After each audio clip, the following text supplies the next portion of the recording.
100 యోజనముల సముద్రానికి సేతువు కట్టి రామచంద్రమూర్తి వానర సహితులై ఆ సముద్రాన్ని దాటి ఉత్తర తీరాన్ని చేరుకున్నారు.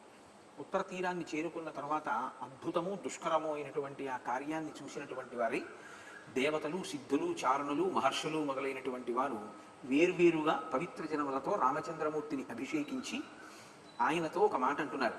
4 సముద్రముల వరకు వ్యాపించినటువంటి ఈ భూమండలాన్నంతటినీ కూడా రామ మీరు చాలా కాలము పరిపాలించవలసినది అని ఆయనకి ఆశీర్వచనం చేశారు. ఇక్కడ మీరు ఒక విషయాన్ని కొంచెం జాగ్రత్తగా గమనించాలి. కథాపరంగా చూస్తే ఆయన 100 యోజనముల సముద్రాన్ని దాటారు. సరే, ఆ విషయం అలా ఉంచండి. ఇక్కడ గమనించవలసినటువంటి ప్రధానమైన విషయం ఏమిటంటే రాముడికి వచ్చినటువంటి ఆపద సామాన్యమైంది కాదు. రాముడు ఇప్పుడు సాధించవలసిన కార్యము అంత తేలికైంది కాదు. కానీ రాముడికి ఎవరు ఎక్కడా ఎన్నడూ ఊహించడానికి వీలు లేని రీతిలో భూతములన్నీ సాయం చేస్తున్నాయి. ప్రధానంగా వానరులు సాయం చేశారు, సముద్రుడు సహకరించాడు. నలుడు ఒక మాట అంటాడు సముద్రుడి గురించి, చాలా గర్వము కలిగినటువంటి వాడు, నువ్వు బాణమును విడిచిపెట్టావు కాబట్టి మాట విన్నాడు, కానీ లేకపోతే మాట వినే స్వభావం ఉన్నవాడు కాడు అంటాడు. అటువంటి సముద్రుడు కూడా ఆయనకి సహకరించాడు. నువ్వు సేతు నిర్మాణాన్ని ప్రారంభం చేయి, నేను వహిస్తాను దాన్ని అన్నాడు. ఇప్పుడు పంచభూతములలో జలము ఆయనకి ఉపకారం చేసింది. అగాధమైనటువంటి సముద్రము జల రూపంలో ఉపకరించింది, వానర రూపంలో భూతకోటి ఉపకరించింది. సముద్రాన్ని దాటి ఈవల ఒడ్డుకు రాగానే దేవతలు, మహర్షులు అందరూ ఆయన్ని విడివిడిగా పవిత్ర జలాలతో అభిషేకించి ఆశీర్వచనం చేశారు. ఇందులో మీరు గమనించవలసింది ఏంటంటే దేనికి చేయాలి రాముడికి ఇవన్నీ? రాముడు ఈశ్వరుడైతే ఇవన్నీ అక్కర్లేదు. రాముడు నరుడైతే ఇవన్నీ చేయడానికి ఏదో కారణం ఉండాలి. దేనివల్ల నరుడైన రాముడికి ఇవన్నీ కలుగుతున్నాయి? ఈశ్వరుడుగా రాముడిని చూడడానికి అవకాశం లేదు అన్నది సుస్పష్టంగా తెలిసిపోతుంది కథలో. ఎందుకంటే ఆయన ఈశ్వరుడు అని మీరు అన్నారనుకోండి, అప్పుడు ఆయన ఇలా 100 యోజనాలకి సేతువు కట్టడం, తర్వాత వానర సైన్యాన్ని అంతటినీ తీసుకోవడం, లంకా పెట్టడానికి వెళ్ళడం, ఈ హడావిడంతా ఏం అక్కర్లేదు. అకస్మాత్తుగా శంఖచక్ర గదా పద్మములతో ఆవిర్భవించి రావణ సంహారములకు పూనుకోవచ్చు. ఏదో బలిచక్రవర్తి దగ్గరికి వామనమూర్తి వెళ్ళినట్టు అకస్మాత్తుగా ఏదో ఒక నరరూపంతో వెళ్ళడమో ఏదో చేయొచ్చు. కానీ కాదు, ఆయన నరుడి యొక్క వైభవాన్ని చాటి చెప్పడానికి నరుడిగా ప్రవర్తిస్తున్నాడు. కాబట్టి ఇప్పుడు అది కేవలం నరుడిగానే ఆయన ఉన్నాడు. ఆయన ఏ దివ్యత్వాన్ని ప్రకటించట్లేదు. నరుడిగా ఉన్నటువంటి రాముడికి పంచభూతములు సాయం చేస్తున్నాయి. నరుడిగా ఉన్న వానరుడికి మనుష్యులు కాదు, మిగిలినటువంటి వానరుల వంటి జంతుజాలం కూడా సాయం చేస్తుంది. ఏ కారణమునకు చెయ్యాలి అంటే ఒక్కటే కారణం, ఆయన పట్టుకున్న ధర్మం ఏదో ఆ ధర్మము వలన ఉపకారం జరుగుతుంది. రావణాసురుడు రెండో కోణం, ఒక పక్క రామచంద్రమూర్తి, రెండవ కోణం రావణుడు. రావణుడికి అప్పటికే ఉన్నాయి కొన్ని, ఆయనకు ఒక కాంచనలంక ఉంది. ఆయన తన స్థావరంలో తానున్నాడు. 100 యోజనముల సముద్రానికి ఆవలి ఒడ్డున ఉన్నాడు. నౌకలు కూడా అక్కడికి వెళ్ళవు అని సాక్షాత్తుగా స్వామి హనుమ చెప్తున్నారు. అటువంటి ప్రదేశంలో ఉన్నవాడి దగ్గరికి రాముడు వెళ్ళిపోతున్నాడు. తాను పెట్టుకున్న రక్షణ తనకి పనికి రాకుండా రావణుడికి అయిపోతాడు. ఏ కారణం చేత? కామము అని మీరు అన్నారనుకోండి, నేను అంటాను కామము లేనివాడేవాడు అంటాడు. కామము లేనివాడు ఎవడంటాడు లోకంలో? కామము ఉంటుంది కాబట్టే వివాహం చేయవలసి వచ్చింది. ధర్మంతో కామాన్ని ముడియడం కోసమే వివాహ ప్రక్రియ అనేది వచ్చింది వేదంలో. కామము ప్రతివాడికి ఉంటుంది. ఏదో ఒక కోరిక లేకుండా ఎవరుంటారండి? ప్రతివాడికి కోరిక ఉంటుంది. కానీ ధర్మబద్ధమైన కామము వేరు, అధర్మముతో కూడుకున్న కామము వేరు. రావణుడి పతనానికి హేతు ఎక్కడుందంటే, ఈ నిప్పు ఎక్కడంటుకుంటుందంటే, ఆయనకి సీతమ్మ యందు దృష్టి ఉన్నంత కాలము ఎంత గొప్ప రక్షణలు ఆయనకున్నాయో అవన్నీ చితికిపోతుంటాయి.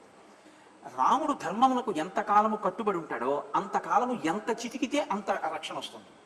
అంత రక్షణ వచ్చి మళ్ళీ నేలకి కొట్టిన బంతి ఎలా పైకి లేస్తుందో అలా రాముడు లేస్తాడు. రావణుడు ఎన్ని రక్షణలు ఉన్నా ఆయన పడిపోతూనే ఉంటాడు. ఆయనకి రక్షణ కావాలి అంటే ఆయన ఏం చేయవలసి ఉంటుందంటే సీతమ్మ పట్ల తనకున్న దృష్టిని మరల్చవలసి ఉంటుంది. ఇప్పటి వరకు ఏ దృష్టికోణంతో చూస్తున్నాడో ఆ దృష్టికోణాన్ని విడిచిపెట్టగలిగితే అంతే. రావణుడి జోలికి కూడా ఎవరు వెళ్ళలేరు కూడా, రాముడు కూడా వెళ్ళడు. కానీ ఇబ్బంది అంతా ఎక్కడుందంటే ఆయన ఆ దృష్టికోణాన్ని మార్చుకోడు. మీరు ఎప్పుడు గమనించవలసింది ఏమిటంటే ధర్మబద్ధము కాని కామమునందు ప్రగాఢమైనటువంటి అనురక్తి 2 రకాలుగా పాడిచేస్తుంది. అనుభవము చేత ప్రయోజనమును పొందినా అది పాపం కిందకే వెళ్ళిపోతుంది ఖాతాలో. ఎందుకంటే ధర్మబద్ధంగా ఒక కోరికని తీర్చుకోవడం వేరు. నాకు ఓ మంచి పంచె కొనుక్కుందాం అని అనుకోండి, నేను ఒక పంచె కొనుక్కుని కట్టుకోవడం వేరు. నాకు అంత మంచి పంచె కట్టుకునే స్తోమత లేనప్పుడు నాకున్న పంచెతో నేను తృప్తి పొందడం వేరు. ఇప్పుడు నేను కోరిక నా యందు వ్యగ్రతని పొందుతోంది అనుకోండి, నేను ఎలాగైనా ఒక మంచి పంచె కట్టుకోవాలి. ఇప్పుడు నేను చెయ్యకూడని రీతిలో ఎక్కడో దొంగతనం చేసి ఓ పంచె అట్టుకొచ్చి కట్టుకున్నాను అనుకోండి, ఇప్పుడు నా కోరిక తీరినట్టు కనపడుతుంది. కానీ బాహ్యంలో కోరిక తీర్చుకోవడం వల్ల ప్రయోజనాన్ని సాధించాను అని అనుకుంటున్నది మనసు. కానీ పాపం ఎక్కడ పడుతోంది? వెళ్ళి జీవుడి ఖాతాలో పడుతుంది. మీరు ఇది జాగ్రత్తగా గమనించవలసినటువంటి అంశం. పాపపుణ్యములు ఎక్కడ పడిపోతాయంటే జీవుడి ఖాతాలో పడిపోతాయి. మనస్సు ఏం చేస్తుందంటే అప్పటికి నువ్వు సుఖం అనుభవించావు, దుఃఖం అనుభవించావు అని ఏదో చెప్పి విడిచిపెట్టేస్తుంది, అయిపోతుంది. వచ్చిన పెద్ద చిక్కల్లా ఎక్కడ వస్తుందో తెలుసా అండి? ఒక్కొక్కటి ఏం చేస్తుందంటే మీరు పాపకర్మ చేత ఏవి సాధించి తెచ్చారో వాటిని ఉత్తరాధికారులు పుచ్చుకుంటారు. కానీ దేని వలన మీరు సంపాదించారో దానికి సంబంధించిన పాపము కానీ పుణ్యము కానీ మీ ఒక్క జీవుడి ఖాతాలోనే పడతాయి. అది మరి పుచ్చుకున్నారు కదండి, వాళ్ళకి వెయ్యొద్దా అంటే అలా ఏం వేయరు. మీ బిడ్డలు కాబట్టి వాళ్ళు పుచ్చుకుంటారు అంతే. కాదు, ఈ జీవుడికి పాపం ఒక్కొక్కసారి ఏమైపోతుందంటే చాలా విశేషమైనటువంటి పాపకృత్యం వైపుకి వెళ్ళాడు అనుకోండి, తత్ఫలితం ఏ రూపంలో వస్తుందంటే మహాపాతక స్వరూపానికి ఫలితం అనుభవించవలసి వస్తే తన కన్నుల ముందు తన వారన్న వారందరూ కూడా వెళ్ళిపోతారు. వెళ్ళిపోయి తాను ఒక్కడే మిగిలి తాను చాలా దారుణమైనటువంటి స్థితిలో అతను కూడా వెళ్ళిపోవలసి ఉంటుంది. కామము వ్యగ్రతని పొందితే దాని వలన వచ్చే పరాకాష్ఠ స్వరూపం ఏమిటంటే క్రోధము. కామానికి రెండు లక్షణాలు ఉంటాయి. ఒకటి తీరినదన్న తృప్తి, రెండు తీరలేదన్న వ్యగ్రత. నేను ఎప్పుడూ ఇది జ్ఞాపకం పెట్టుకోవాలి. కామమునకు ఇద్దరు అక్క చెల్లెళ్ళు. తీరితే తృప్తి, తీరకపోతే క్రోధం. నాకు లడ్డూ తినాలని ఉందనుకోండి, నేను తినేస్తే తృప్తి, నేను తినలేదనుకోండి క్రోధం. నేను లడ్డూ తినలేకపోయానని అది నేను పొందలేకపోవడానికి కారణం ఎవరో అన్వేషించి వాళ్ళ మీద నేను పగ పెంచుకుంటాను. ఇది ఎప్పుడూ రెండుగానే ఉంటుంది తప్ప మూడో మార్గం ఏమి ఉండదు దానికి. అందుకే కామములు నశింపచేసే ప్రయత్నం చేయడం కుదరదు.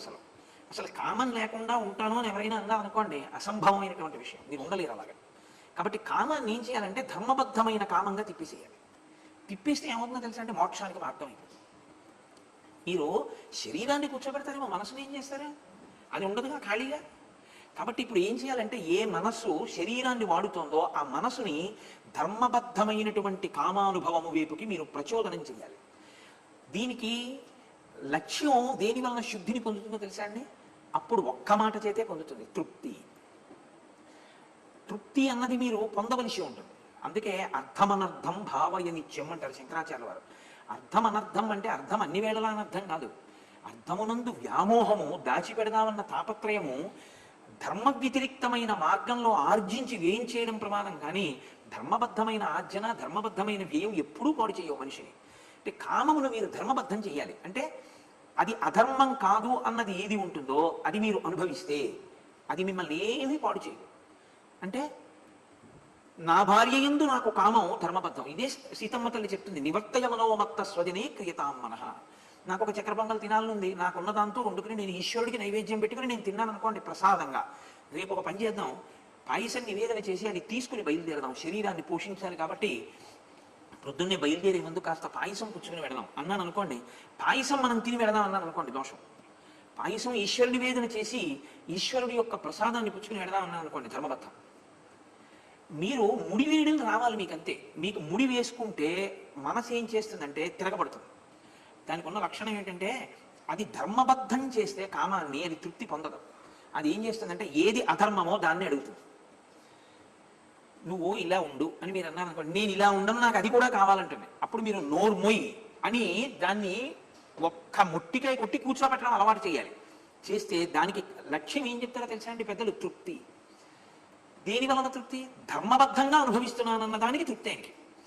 ఆయనకి ఎంత ఉందని కాదు, ఆయనకి నాకు ఈశ్వరుడు ఇది ఇచ్చాడమ్మయ్యా అంటే నాకు ఈశ్వరుడు యోగ్యతా సిద్ధాంతాన్ని బట్టి నేను చేసుకున్న దానికి సర్వేశ్వరుడు నాకు ఇది ఇచ్చాడు, నాకు ఇంతకన్నా ఏం కావాలి, ఆయన నాకు ఏది ఇచ్చాడో అది నాకు చాలు. నాకు ఏది కావాలో ఆయనకి తెలుసు కాబట్టి నాకు ఎప్పుడు ఏది కావాలో అది ఆయన నాకు ఇస్తూ ఉంటాడు అని మీరు అనుకోగలిగారు అనుకోండి, ఇది ధర్మానికి ముడేయడం అంటే. అప్పుడు ఏమవుతుందంటే తృప్తి వస్తుంది. మీకు అది లేదనుకోండి పోలికి వస్తుంది. ఎన్ని ఇవ్వండి ఇంకా ఏదో లేదని ఏడుస్తాడు. పిల్లవాడు ఉన్నాడు అనుకోండి, వాడు ఏడిస్తే అమ్మ ఏడిస్తే దానికి తృప్తిపడి ఊరుకుంటాడు. ఎందుకంటే అప్పటికి వాడికి ఇంకా తనంత తాను తీసుకోగలిగిన శక్తి లేదు. ఈశ్వరుడు నాకు ఏది ఇచ్చాడో అది నాకు చాలు అని మీరు అన్నారనుకోండి, అధర్మం వైపుకి మీ మనసు వెళ్లకుండా తృప్తితో జీవించడం అన్నది సాధ్యపడుతుంది. ఈ తృప్తి అన్నదాన్ని వదిలేరనుకోండి, కామము విజృంభించడానికి హేతు అవుతుంది. నాకు ఏం లేదు అని అలవాటు చేశారనుకోండి, మనసుకి ఆలోచించడం, అది మనకి ఇది లేదుగా అందం, ఏం లేదు అవి మనకి అంటూ మీరు మీ స్నేహితుడితో మాట్లాడినట్టు మీ మనసుతో మాట్లాడడం అలవాటు చేశారనుకోండి, నీకేమి ఇవ్వలేదు ఈశ్వరుడు. చాలా మందికి ఉద్యోగాలు లేవు, నీకు ఉద్యోగం ఇచ్చాడా? చాలా మందికి అవయవాలు లేవు, నీకు అవయవాలు ఇచ్చాడా? చాలా మందికి అనారోగ్యం, తిందామంటే తినలేరు, నీకు ఈశ్వరుడు తినడానికి శక్తిని ఇచ్చాడా? చాలా మంది పాపం ఏమీ మాట్లాడలేరు, నువ్వు 10 మాటలు చెప్పగలిగిన అనుగ్రహం ఇచ్చాడా? చాలా మంది కొడుకులు ఉంటే కూతుళ్ళు లేరు, కూతుళ్ళు ఉంటే కొడుకులు లేరు, కొంతమందికి కొడుకులు కూతుళ్ళు కూడా లేరు, నీకు కొడుకుని కూతుర్ని కూడా ఇచ్చాడా? చాలా మంది కూతురు పుడితే ఫోటో జాతకం పట్టుకుని వెళ్ళి మా అమ్మాయికి మీ అబ్బాయికి జాతకం పడుతుందేమో చూడండి అని అడుగుతున్నారు. నువ్వు అలా అడగకుండా నీ దగ్గరికి మగపిల్లి వారు వచ్చి నీ కూతుర్ని చేసుకున్నారా? నీ కొడుక్కి నువ్వు ప్రాధేయపడకుండా ఓ ఉద్యోగం ఇచ్చాడా ఈశ్వరుడు? ఇంక నీకేమి ఇవ్వాలైనా, ఇంక నీకేం కావాలంటావు అని మీరు అడిగారు అనుకోండి, అది ఏం చేస్తుందంటే, అవును నాకేం లేదు, నాకేమి ఇవ్వలేదు ఈశ్వరుడు, నేను ఆయన అడగను, తప్పు కదా, నేను ఇది పొందడం అనుకోవడం, ఆయన నాకు ఇవ్వవలసిందేమో, నాకు ఎప్పుడేది అవసరమో ఆయన ఇచ్చేస్తున్నాడుగా, కాబట్టి ఇంకా నాకేం కావాలి అన్నారనుకోండి, మీరు చక్రవర్తి. ఉత్తర క్షణం మీరు చక్రవర్తి అండి. ఎంత సంతోషం. నాకు ఏం లేదన్నవాడు చాలా హాయిగా ఉంటాడు. నాకు ఇది లేదని అలవాటు చేశారనుకోండి, మీరు ఎన్నిచ్చినా లేదని ఏంటి, అగ్నిహోత్రమును నీతితో ఆర్పలేరు, తీర్చి ఆర్పలేరు, తీర్చక ఆర్పలేరు కామాన్ని, అది పెద్ద బాధ. అందుకని దానికి ఉన్న ఒకే ఒక మార్గం ఏంటంటే ధర్మంతో ముడియాలి. అదొక్కటే వేడు రావణాసురుడు. ధర్మంతో ముడేస్తాడు రామచంద్రమూర్తి. మీరు అందుకే చూడండి, రామాయణం అంతా యుద్ధకాండ ఎలా నడుస్తుందో తెలుసా అండి? ఎప్పుడెప్పుడు యుద్ధం వచ్చినా అందరూ యుద్ధం గురించి ఆలోచిస్తారు. రావణుడు ఒక్కడు దేంతో ముడేస్తాడో తెలుసా అండి? ఎంత తొందరగా ఈ సీతమ్మని మాయి చేసి నాదాన్ని చేసుకుందామని ఆలోచిస్తాడు. కామము ప్రధానము, కామము యొక్క వ్యగ్రత చేత క్రోధము, క్రోధము వలన యుద్ధము. లేకపోతే ఈ బీజం లేకపోతే అసలు అక్కడ యుద్ధం లేదు. అందుకని ఎంతకాలం ఈ బీజం ఉంటుందో అంతకాలమే యుద్ధం ఉంటుంది. కామము సీతమ్మ యందు వదిలిపెట్టేసి పూర్తిగా యుద్ధం మీద దృష్టి పెట్టేశాడు అనుకోండి, మర్చిపోతాడు. కొన్నాళ్ళకి సీతమ్మ విషయం మర్చిపోతాడు. అతని బుద్ధి యందు ఏదో ఒక మార్పు వచ్చేస్తుంది. కానీ అతనికి ఎప్పుడు ఏం గుర్తుంటుందో తెలుసా అండి? అతనికి ఎప్పుడూ సీతమ్మే. ఎప్పుడూ సీతమ్మ భక్తితో గుర్తుందనుకోండి, తప్పు లేదు. ఎప్పుడూ సీతమ్మ కామంతో గుర్తుంటుంది, అధర్మమైన కామంతో. ఇది కాల్చేసింది రావణాసురుడిని. యుద్ధకాండగా మీరు వినకండి. నేను యుద్ధకాండ మీతో మనవి చేసేటప్పుడు ఎందుకు ఏ పాత్రకి ఎక్కడ రక్షణ కలుగుతోంది, ఎక్కడ ఏ పాత్ర అధర్మాన్ని పట్టుకుని నశించిపోతోంది మీరు ఆలోచిస్తూ ఉండండి. అందుకే ఎవరు ధర్మం పట్టుకున్నారో వాళ్ళు విశేషమైన దుఃఖం పొందుతుంటే ఎవరో ఒక వచ్చి వాళ్ళని దుఃఖం నుంచి పైకెత్తుతారు.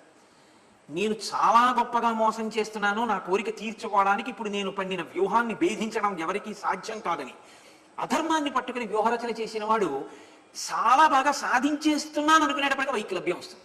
ఇదే కదండి విఘ్నేశ్వరుడు అంటే. ఎందుకు విఘ్నం సృష్టించడం? సత్పురుషుల్ని కాపాడడానికి, సత్పురుషుల్ని చెనకేటటువంటి వారి ప్రయత్నమునందు విఘ్నం, సత్పురుషులైన వారి ప్రయత్నంలో వచ్చిన విఘ్నాన్ని తొలగించడం. అందుకని విఘ్నేశ్వరుడిగా, వినాయకుడిగా ప్రకాశిస్తాడు ఆయన. ఒకరికి విఘ్నాన్ని తొలగిస్తాడు, ఒకరికి విఘ్నాన్ని సృష్టిస్తాడు. ఇదే ఈశ్వరానుగ్రహం. దీనికి ఆలంబనం ఏమి అంటే ధర్మమే.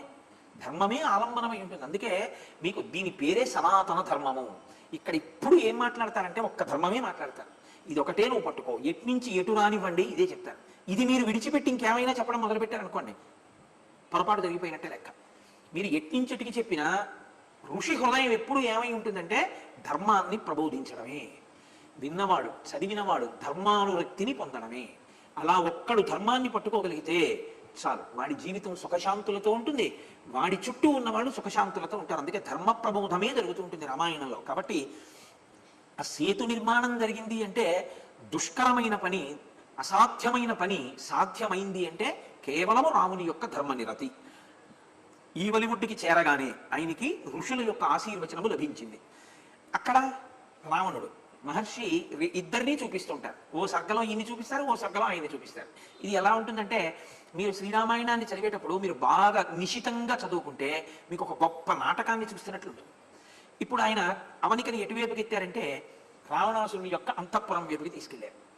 ఆయన సమగ్రం సాగరం తీర్ణం దుస్తరం వానరం బలం అభూతపూర్వం రామేణ సాగరే సేతుబంధనం. రాముడు 100 యోజనముల సముద్రాన్ని సేతువు కట్టి దాటాడు వానరులతో అన్న విషయం రావణుడికే ముందు తెలుస్తుంది. ఎందుకంటే ఆయన ఏం చేస్తున్నాడో తెలుసుకోవాలన్న కుతూహలం ఉన్నవాడు ఈయన. కాబట్టి తెలుసుకున్నాడు. ఇప్పుడు తన అమాత్యులను పిలిచాడు, శుకసారణులని అమాత్యులు. అమాత్యులు ఎందుకుంటారు? ఓ మంచి మాట చెప్పడానికి ఉంటాడు. వాళ్ళని చెప్పనివాడు, చెబితే వినడు. చెబితే వినకపోవడం అన్న క్రోధం ఎక్కడి నుంచి వచ్చిందంటే అదిగో బీజం అక్కడ ఉంది. అది ఆయన పాడైపోవడానికి ప్రధాన కారణం. కాబట్టి ఇప్పుడు సమగ్రం సాగరం తీర్ణం ఆ అమాత్యులతో అంటున్నాడు, ఇంత దుష్కరమైనటువంటి సముద్రాన్ని రాముడు దాటాడు. ఒక మహాజలధి అయినటువంటి సముద్రం మీద సేతువు కట్టడం అంటే అనూహ్యము, అసలు ఎవరు ఊహించలేరు, అలా జరుగుతుంది అని అనుకోరు. అటువంటి సేతు నిర్మాణం చేశాడు. చేసి ఇంత వానర బలంతో సముద్రాన్ని దాటి ఈవలి ఒడ్డుకు వచ్చాడు. సాగరే సేతుబంధంతో శ్రద్ధవ్యాం కథంచన అమస్యం చాపి సంఖ్యేయం తన్మయా వానరం బలం. నేను ఇంతమంది వానరులతో కలిసి ఇంత సంఖ్యాబలం కలిగినటువంటి వానరులతో రాముడు సముద్రాన్ని దాటాడు అన్న మాట ఇప్పటికీ నాకు నమ్మశక్యంగా లేదు. అంతే, కొన్ని కొన్ని అలాగే ఉంటాయి, నమ్మశక్యంగా ఉండవు. కానీ నమ్మశక్యం కానివి నమ్మవలసిన విషయాలుగా ఇప్పుడు వస్తాయి, అవతల వారి యొక్క ధర్మమును బట్టి వస్తాయి. ఈ మాట అని ఆయన అన్నాడు, మీరిద్దరూ కూడా నాకు ఒక ప్రయోజనాన్ని సాధించారు. మీరిద్దరూ ఇప్పుడు ఇక్కడి నుంచి బయలుదేరి దక్షిణ తీరానికి చేరిపోయింది కాబట్టి వానర బలం, మీరు రామచంద్రమూర్తి యొక్క సైన్యంలోకి ప్రవేశించండి. మీరు కూడా సైన్యంలో కలిసిపోండి వానర రూపాలతో.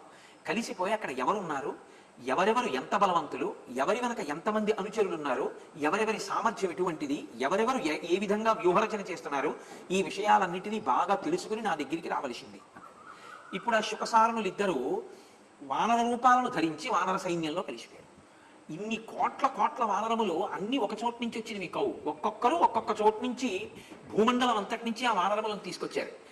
వృషభుడు ఆయన కొంతమందిని, గంధమాదనుడు ఆయన కొంతమందిని, గవయుడు ఆయన కొంతమందిని, వివిధ మైందులు వాళ్ళు కొంతమందిని ఇలా తీసుకొచ్చారు. కాబట్టి గుర్తుపట్టే అవకాశం ఉండదు. కానీ వాళ్ళల్లో కలిసిపోయారు. కలిసిపోతే ఈ రాక్షసమాయని కనిపెట్టగలిగిన వాడెవరు? ఈ రాక్షసమాయలు తెలిసిన వాడే కనిపెట్టారు, లేకపోతే అమాయకులైన వానరులు కనిపెట్టలేరు. ఈ రాక్షసమాయని భేదించి చూడగలిగిన శక్తి ఉన్నవాడు ఒక్క విభీషణుడే. కాబట్టే ముందే ఈశ్వరుడు విభీషణుడు పుట్టేటట్టు చూసి విభీషణుడు దేశకాలాదులను అనుసరించి ఇప్పుడు రామచంద్రమూర్తి దగ్గరికి వెళ్ళేటట్టుగా అనుగ్రహించాడు. వెనక ఈశ్వరుడు అన్నవాడు అక్కడ ఉన్నాడు, వాడు నిర్వహిస్తున్నాడు కార్యాన్నంతటిని. కాబట్టి ఇప్పుడు ఎవరు పట్టుకోవాలి? వానరులు పట్టుకోలేరు, రాక్షసులు ఆ రూపంలో వస్తే విభీషణుడు ఒక్కడే పట్టుకోవాలి. కాబట్టి విభీషణుడు ఇది ప్రతి సమావిష్టౌ రాక్షసౌ శుకసారణౌ హరిరూపధరౌ వీరౌ ప్రవిష్టౌ వానరం బలం. వానర రూపాలతో వానరులలో ప్రవేశించినటువంటి రాక్షసులైన శుకసారణుల్ని విభీషణుడు గుర్తించాడు. గుర్తించి పట్టుకున్నాడు. పట్టుకుని గుర్తుపట్టాడు. తౌ దదర్శ మహాతేజా ప్రచ్ఛన్నౌ చ విభీషణ అచచక్షేద రామాయ గృహీత్వా శుకసారణౌ. వానర రూపాలతో వాళ్లలో కలిసినటువంటి రాక్షసుల్ని పట్టుకుని వధించే ప్రయత్నాన్ని పొంది కోపించిన వాడై వీళ్ళిద్దరినీ ప్రభు అయిన రామచంద్రమూర్తి దగ్గర ప్రవేశపెడతానని ఇద్దరిని తీసుకెళ్లి ఆయన దగ్గర నిల్చోబెట్టాడు. మీరు ఇక్కడే చమత్కారం ఉంటుంది. విభీషణుడు ధర్మాత్ముడే, కానీ ఆయన ప్రభుభక్తి వలన ఆయన ఏమనుకున్నాడంటే వీళ్ళిద్దరూ చేస్తున్నది తప్పు, కాబట్టి వీళ్ళిద్దరూ వధక అర్హులు. ఇది ఆయన యొక్క బుద్ధి వ్యగ్రత. కాబట్టి ఆయన పట్టుకున్నాడు. ఆయన కూడా పరమధర్మాత్ముడు, అందుకే ఆయన బుద్ధిలో వెంటనే చంపేద్దామన్న ఉద్రేకం కలగలేదు. ఆయన ధర్మం ఎంతవరకు తీసుకెళ్లి ప్రభువు దగ్గర ప్రవేశపెట్టడం. ప్రభువు ఏ శిక్ష ఇస్తే అది వేస్తాడు. నేను నీకు శరణాగతి చేస్తున్నాను, నేను నీ వెంట ఉంటాను, నేను నీకు చెయ్యగలిగిన సాయం చేస్తానన్నవాడు శత్రుపక్షం నుంచి వచ్చినటువంటి వాళ్ళని శత్రుపక్షంగా గుర్తుపట్టడం అంటే మనవాళ్లే అన్న మాట ఇంకా రాకూడదు. ఏ మాట రావాలి మనసులో? వీడు పరాయివాడన్న భావన రావాలి. వచ్చేంతసేపు అయిందన్నది కాదు, ఆ మాట అంతే. అది ఆ చమత్కారం రావాలంటే మనసులో ఆ బుద్ధి ఎందు అధ్యవసాయం ఉండాలి. లోకంలో ఒక సామెత చెప్తుంటారు, ఒక యజమానికి ఒక కూతురు ఒక కొడుకు. కూతురికి ఇద్దరు మగపిల్లలు, కొడుక్కి ఇద్దరు మగపిల్లలు. కూతురు పిల్లలు కొడుకు పిల్లలు ఇద్దరూ కలిసి ఆడుకుంటున్నారు. ఇద్దరూ ఆడుకుంటుంటే వాళ్ళ ఆవుల్ని ఎవరో తీసుకెళ్లి పక్క చేలోకి వెళ్ళిపోయాయని బందీల దొడ్లో పెడుతున్నారు. ఈ పిల్లలు నలుగురు పరిగెత్తుకొచ్చారు తాతగారి దగ్గరికి. తాతగారండి మీ ఆవుల్ని ఎవరో బందీల దొడ్లో పెట్టారన్నాడు కూతురు కొడుకు. కొడుకులు అన్నారు, తాతగారండి మన ఆవుల్ని ఎవరో బందీల దొడ్లో పెట్టారండి అన్నాడు. కూతురు బిడ్డలు తాతగారండి మీ ఆవుల్ని అన్నారు. కొడుకు బిడ్డలు తాతగారండి మన ఆవుల్ని అన్నారు. అది మనసులో ఉండేటటువంటి భావన. తాతగారి వైపు ఆవులు మీ ఆవులు, అదే నాన్నగారి వైపు ఆవులు అయితే మన ఆవులు. అలా మనసు నిశ్చితమై రామచంద్రమూర్తి కైంకర్యమునకే సిద్ధంగా ఉందని గుర్తేమిటి? రాక్షసులు వస్తే మన వాళ్ళు వచ్చారని లేదు, మన శత్రువులు వచ్చారని పట్టుకున్నాడు. పట్టుకుని వచ్చి రామచంద్రమూర్తి దగ్గర ప్రవేశపెట్టారు. వెంటనే ఆ శుకసారణులు ప్రాణముల మీద ఆశ విడిచిపెట్టేసుకున్నారు. యుద్ధానికి ముందు ఇలా వచ్చి గూఢచర్యం చేస్తే ఎవరు అంగీకరిస్తారు? కాబట్టి వాళ్ళు రాముడితో ఒక ప్రార్థనగా, ఒక మనవిగా మా ప్రాణములను రక్షించండి అని ఒక ప్రార్థన చేశారు. అవామిహిగా గతవు సౌమ్య రావణ ప్రహితా ఉభౌ పరిజ్ఞాతుం బలం కృత్స్నం తవేదం రఘునందన.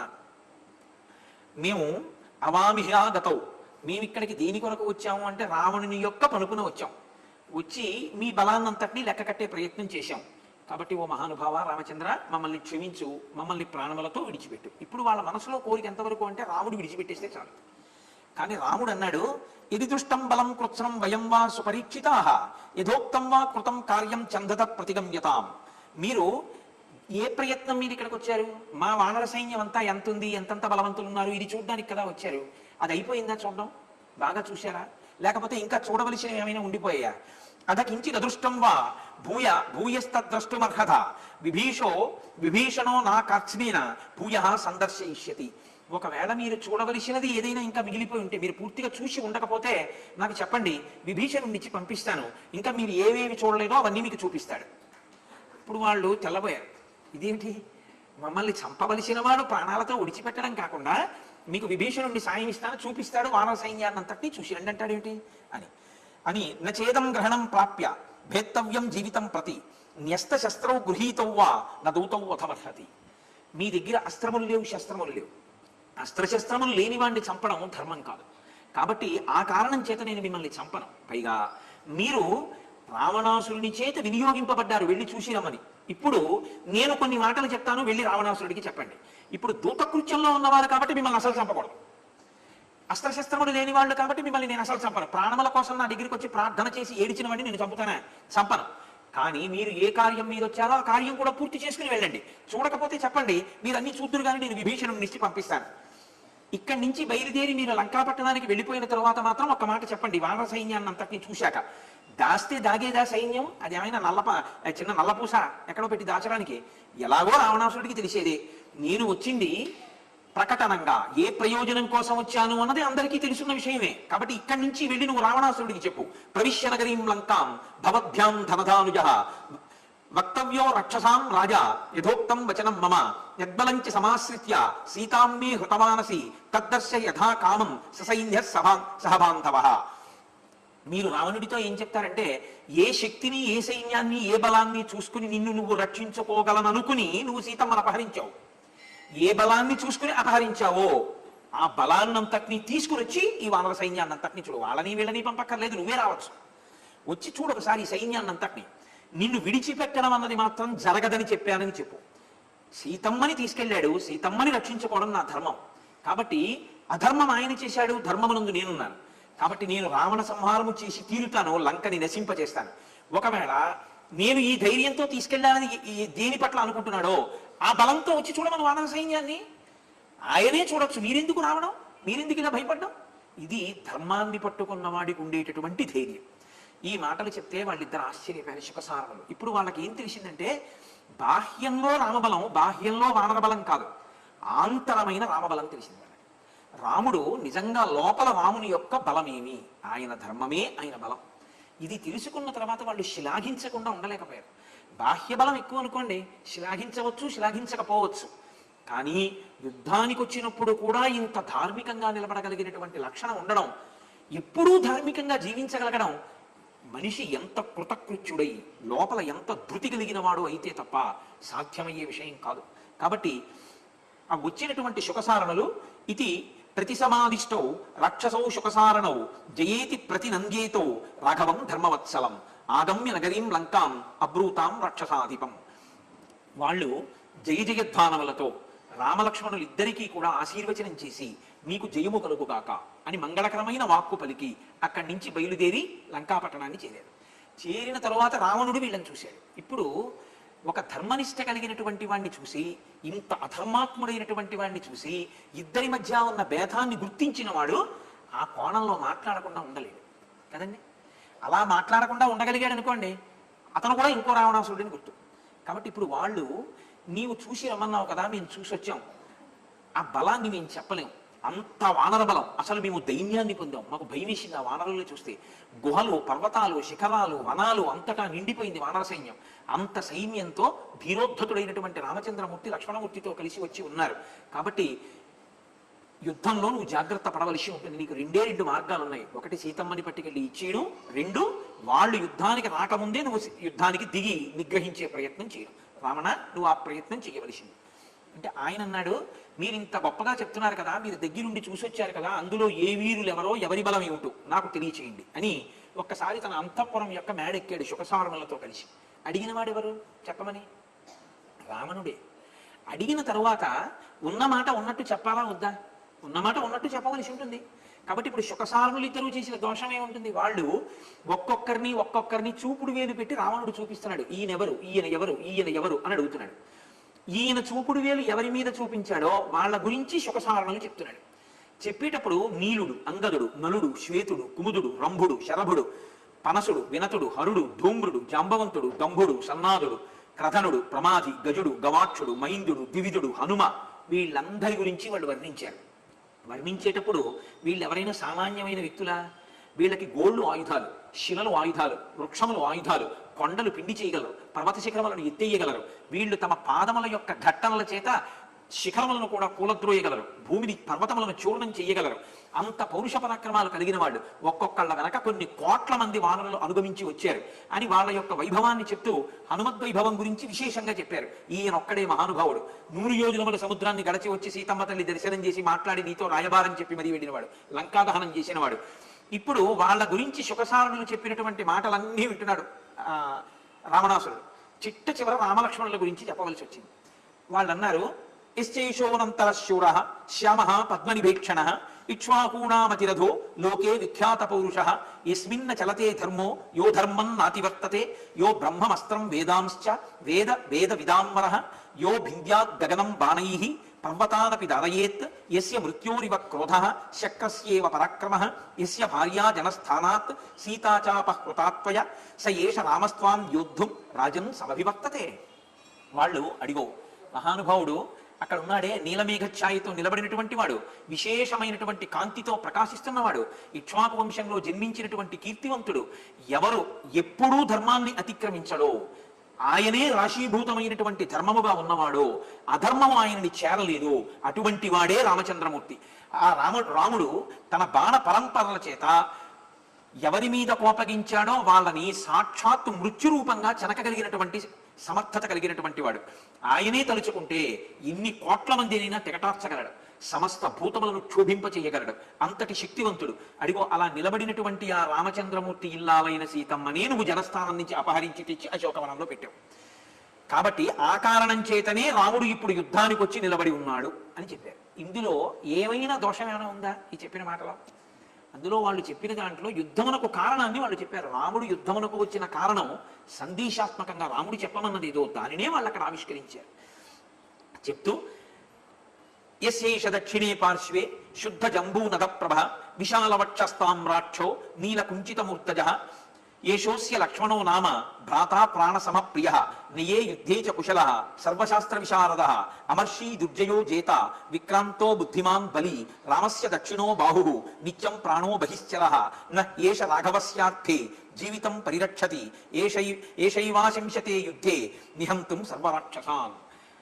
ఆ పక్కన నిలబడ్డాడే రామచంద్రమూర్తికి పోతపోసినటువంటి బంగారు వర్ణంలో ఉన్నాడే ఆయనే లక్ష్మణమూర్తి. ఆయన రామచంద్రమూర్తి యొక్క బహిప్రాణం. లోపల తిరిగే ప్రాణం మనకి కనపడదు, రామునికి బయట తిరిగే ప్రాణంతో సమానమైన వాడు. రామకార్యం మీద అవసరమైతే తన ప్రాణములనైనా విడిచిపెట్టాలనేటంతటి పూనిక ఉన్నవాడు. ఆ లక్ష్మణుడు మిగిలిన ఎవ్వరి సహకారం లేకుండా తానొక్కడే ఈ రాక్షసులందరినీ మట్టు పెట్టాలన్నంత గొప్ప సంకల్ప బలంతో దృఢదీక్షతో ఉన్నాడు అని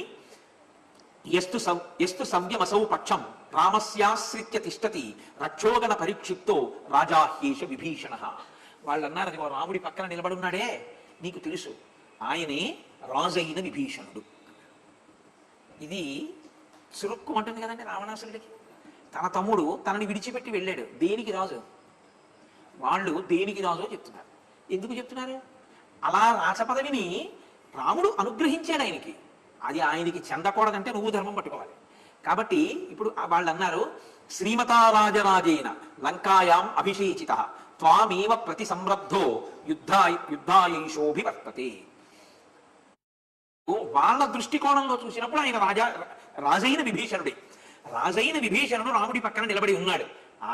ఆయన కూడా నీ మీద క్రోధంతో యుద్ధానికి సిద్ధంగా ఉన్నాడు. అంటే అసలు యుద్ధం మొదలవక ముందే నీవాడన్నవాడొకడు, నీ తోడ కొట్టినవాడొకడు రాముడి పక్కన చేరిపోయాడు. అటువైపు ఉన్నవాడొకడు నీ పక్కకు వచ్చినవాడు లేడు అని. యస్యైషా కాంచనీమాలా శోభతే శతపుష్కర కాంతాదేవ మనుష్యానాం యస్యాహ లక్ష్మీ ప్రతిష్ఠిత ఏతాంచ మాలాం తారాంచ కపిరాజ్యంచ శాశ్వతం సుగ్రీవో వాలినం హత్వా రామేణ ప్రతిపాదిత. అదిగో ఆ పక్కన స్థిరంగా నిలబడున్నాడే ఆయనే సుగ్రీవుడు. ఆ సుగ్రీవుడు రాజ్యభ్రష్టుడై ఋష్యమూక పర్వతం మీద తిరుగుతుంటే రామచంద్రమూర్తి ఒక్క బాణంతో వారిని సంహరించి ఆయన మెడలో ఉన్నటువంటి 100 పద్మములతో కూడినటువంటి మాల, దేవేంద్రదత్తమైన మాలని వారి మెడలోంచి సుగ్రీవుడి మెడలోకి చేరేటట్టుగా చేశారు. ఆ మాల సామాన్యమైన మాల కాదు. దాని యందు దేవతల యొక్క శ్రీ అంటే దేవతల యొక్క లక్ష్మి, మనుష్యుల యొక్క లక్ష్మి, 2 లక్ష్ములు కలిపి ఒక లక్ష్మిగా ఆ మాలని అలంకరించి ఉంటాయి. ఆ మాల యందు నిక్షిప్తమై ఉంటాయి. అటువంటి మాల వారి మెడలోంచి సుగ్రీవుడి మెడలోకి రావడానికి కారణం రాముడే. అలాగే తార సుగ్రీవుడి పక్కకి రావడానికి కారణం రాముడే. రుమ మళ్ళీ సుగ్రీవుణ్ణి పొందడానికి కారణం రాముడే. వానర రాజ్యం సుగ్రీవుడు పొందడానికి కారణం రాముడే.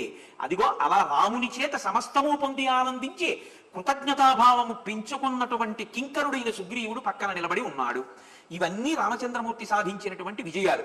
ఇంకా కనుచూపు మేర అలా అసలు అందనంత కనపడుతోంది చూసావా సైన్యం. ఆ సైన్యం ఎంత ఉంది అన్నదానికి సంబంధించి మాకు అందిన లెక్కలో నీకు చెప్తాం విను అని వాళ్ళు అన్నారు. గణిత శాస్త్రజ్ఞులు చాలా పెద్ద సంఖ్యలు చెప్పవలసి వస్తే కొన్నింటిని వాడుతూ ఉంటారు. 100 లక్షలు 1 కోటి, 1,00,000 కోట్లు 1 శంఖము, 1,00,000 శంఖములు 1 మహాశంఖము, 1,00,000 మహాశంఖములు 1 బృందము, 1,00,000 బృందములు 1 మహాబృందము, 1,00,000 మహాబృందములు 1 పద్మము, 1,00,000 పద్మములు 1 మహాపద్మము, 1,00,000 మహాపద్మములు 1 కర్వము, 1,00,000 కర్వములు 1 మహాకర్వము, 1,00,000 మహాకర్వములు 1 సముద్రము, 1,00,000 సముద్రములు 1 ఓఘము, 1,00,000 ఓఘములు 1 మహౌఘము.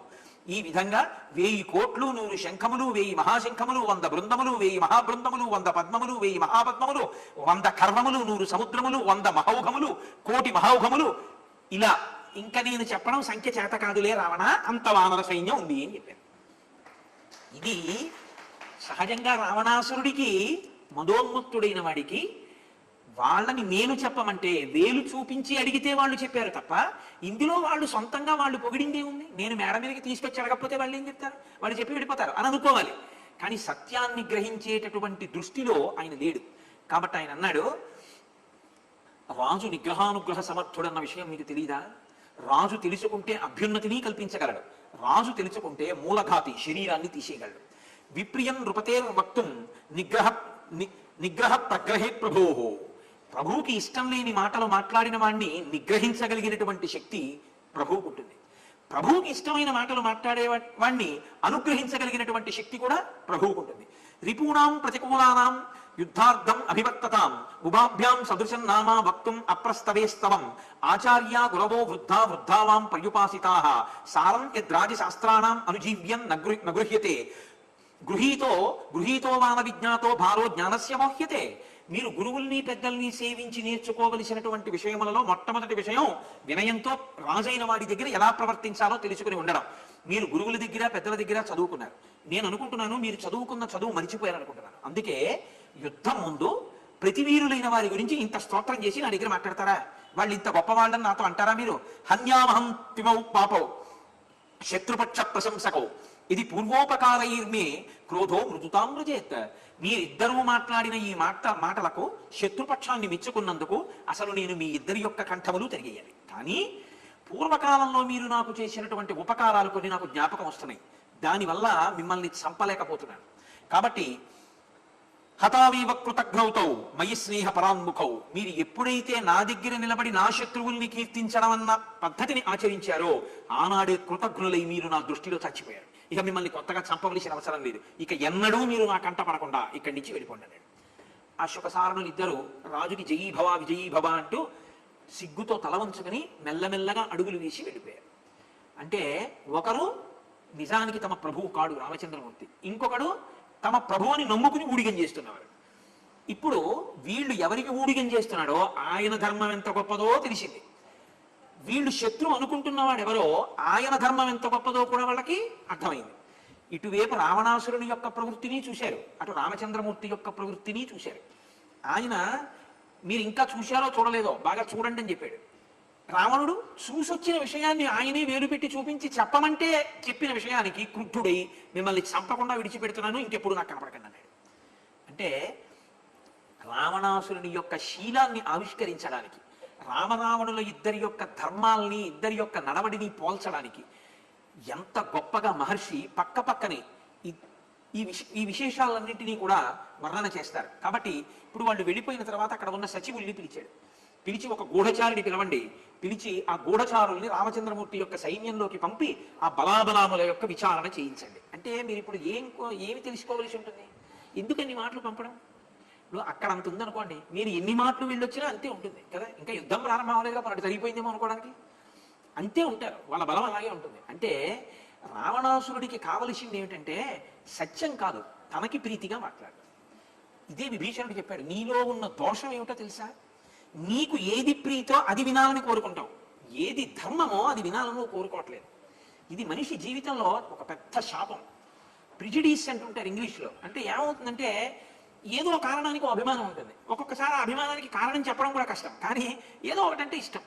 ఇప్పుడు ఏమవుతుందంటే తను ఇప్పుడు ఏం కోరుకుంటాడంటే అటువైపు శుభవార్తే వినాలని కోరుకుంటాడు.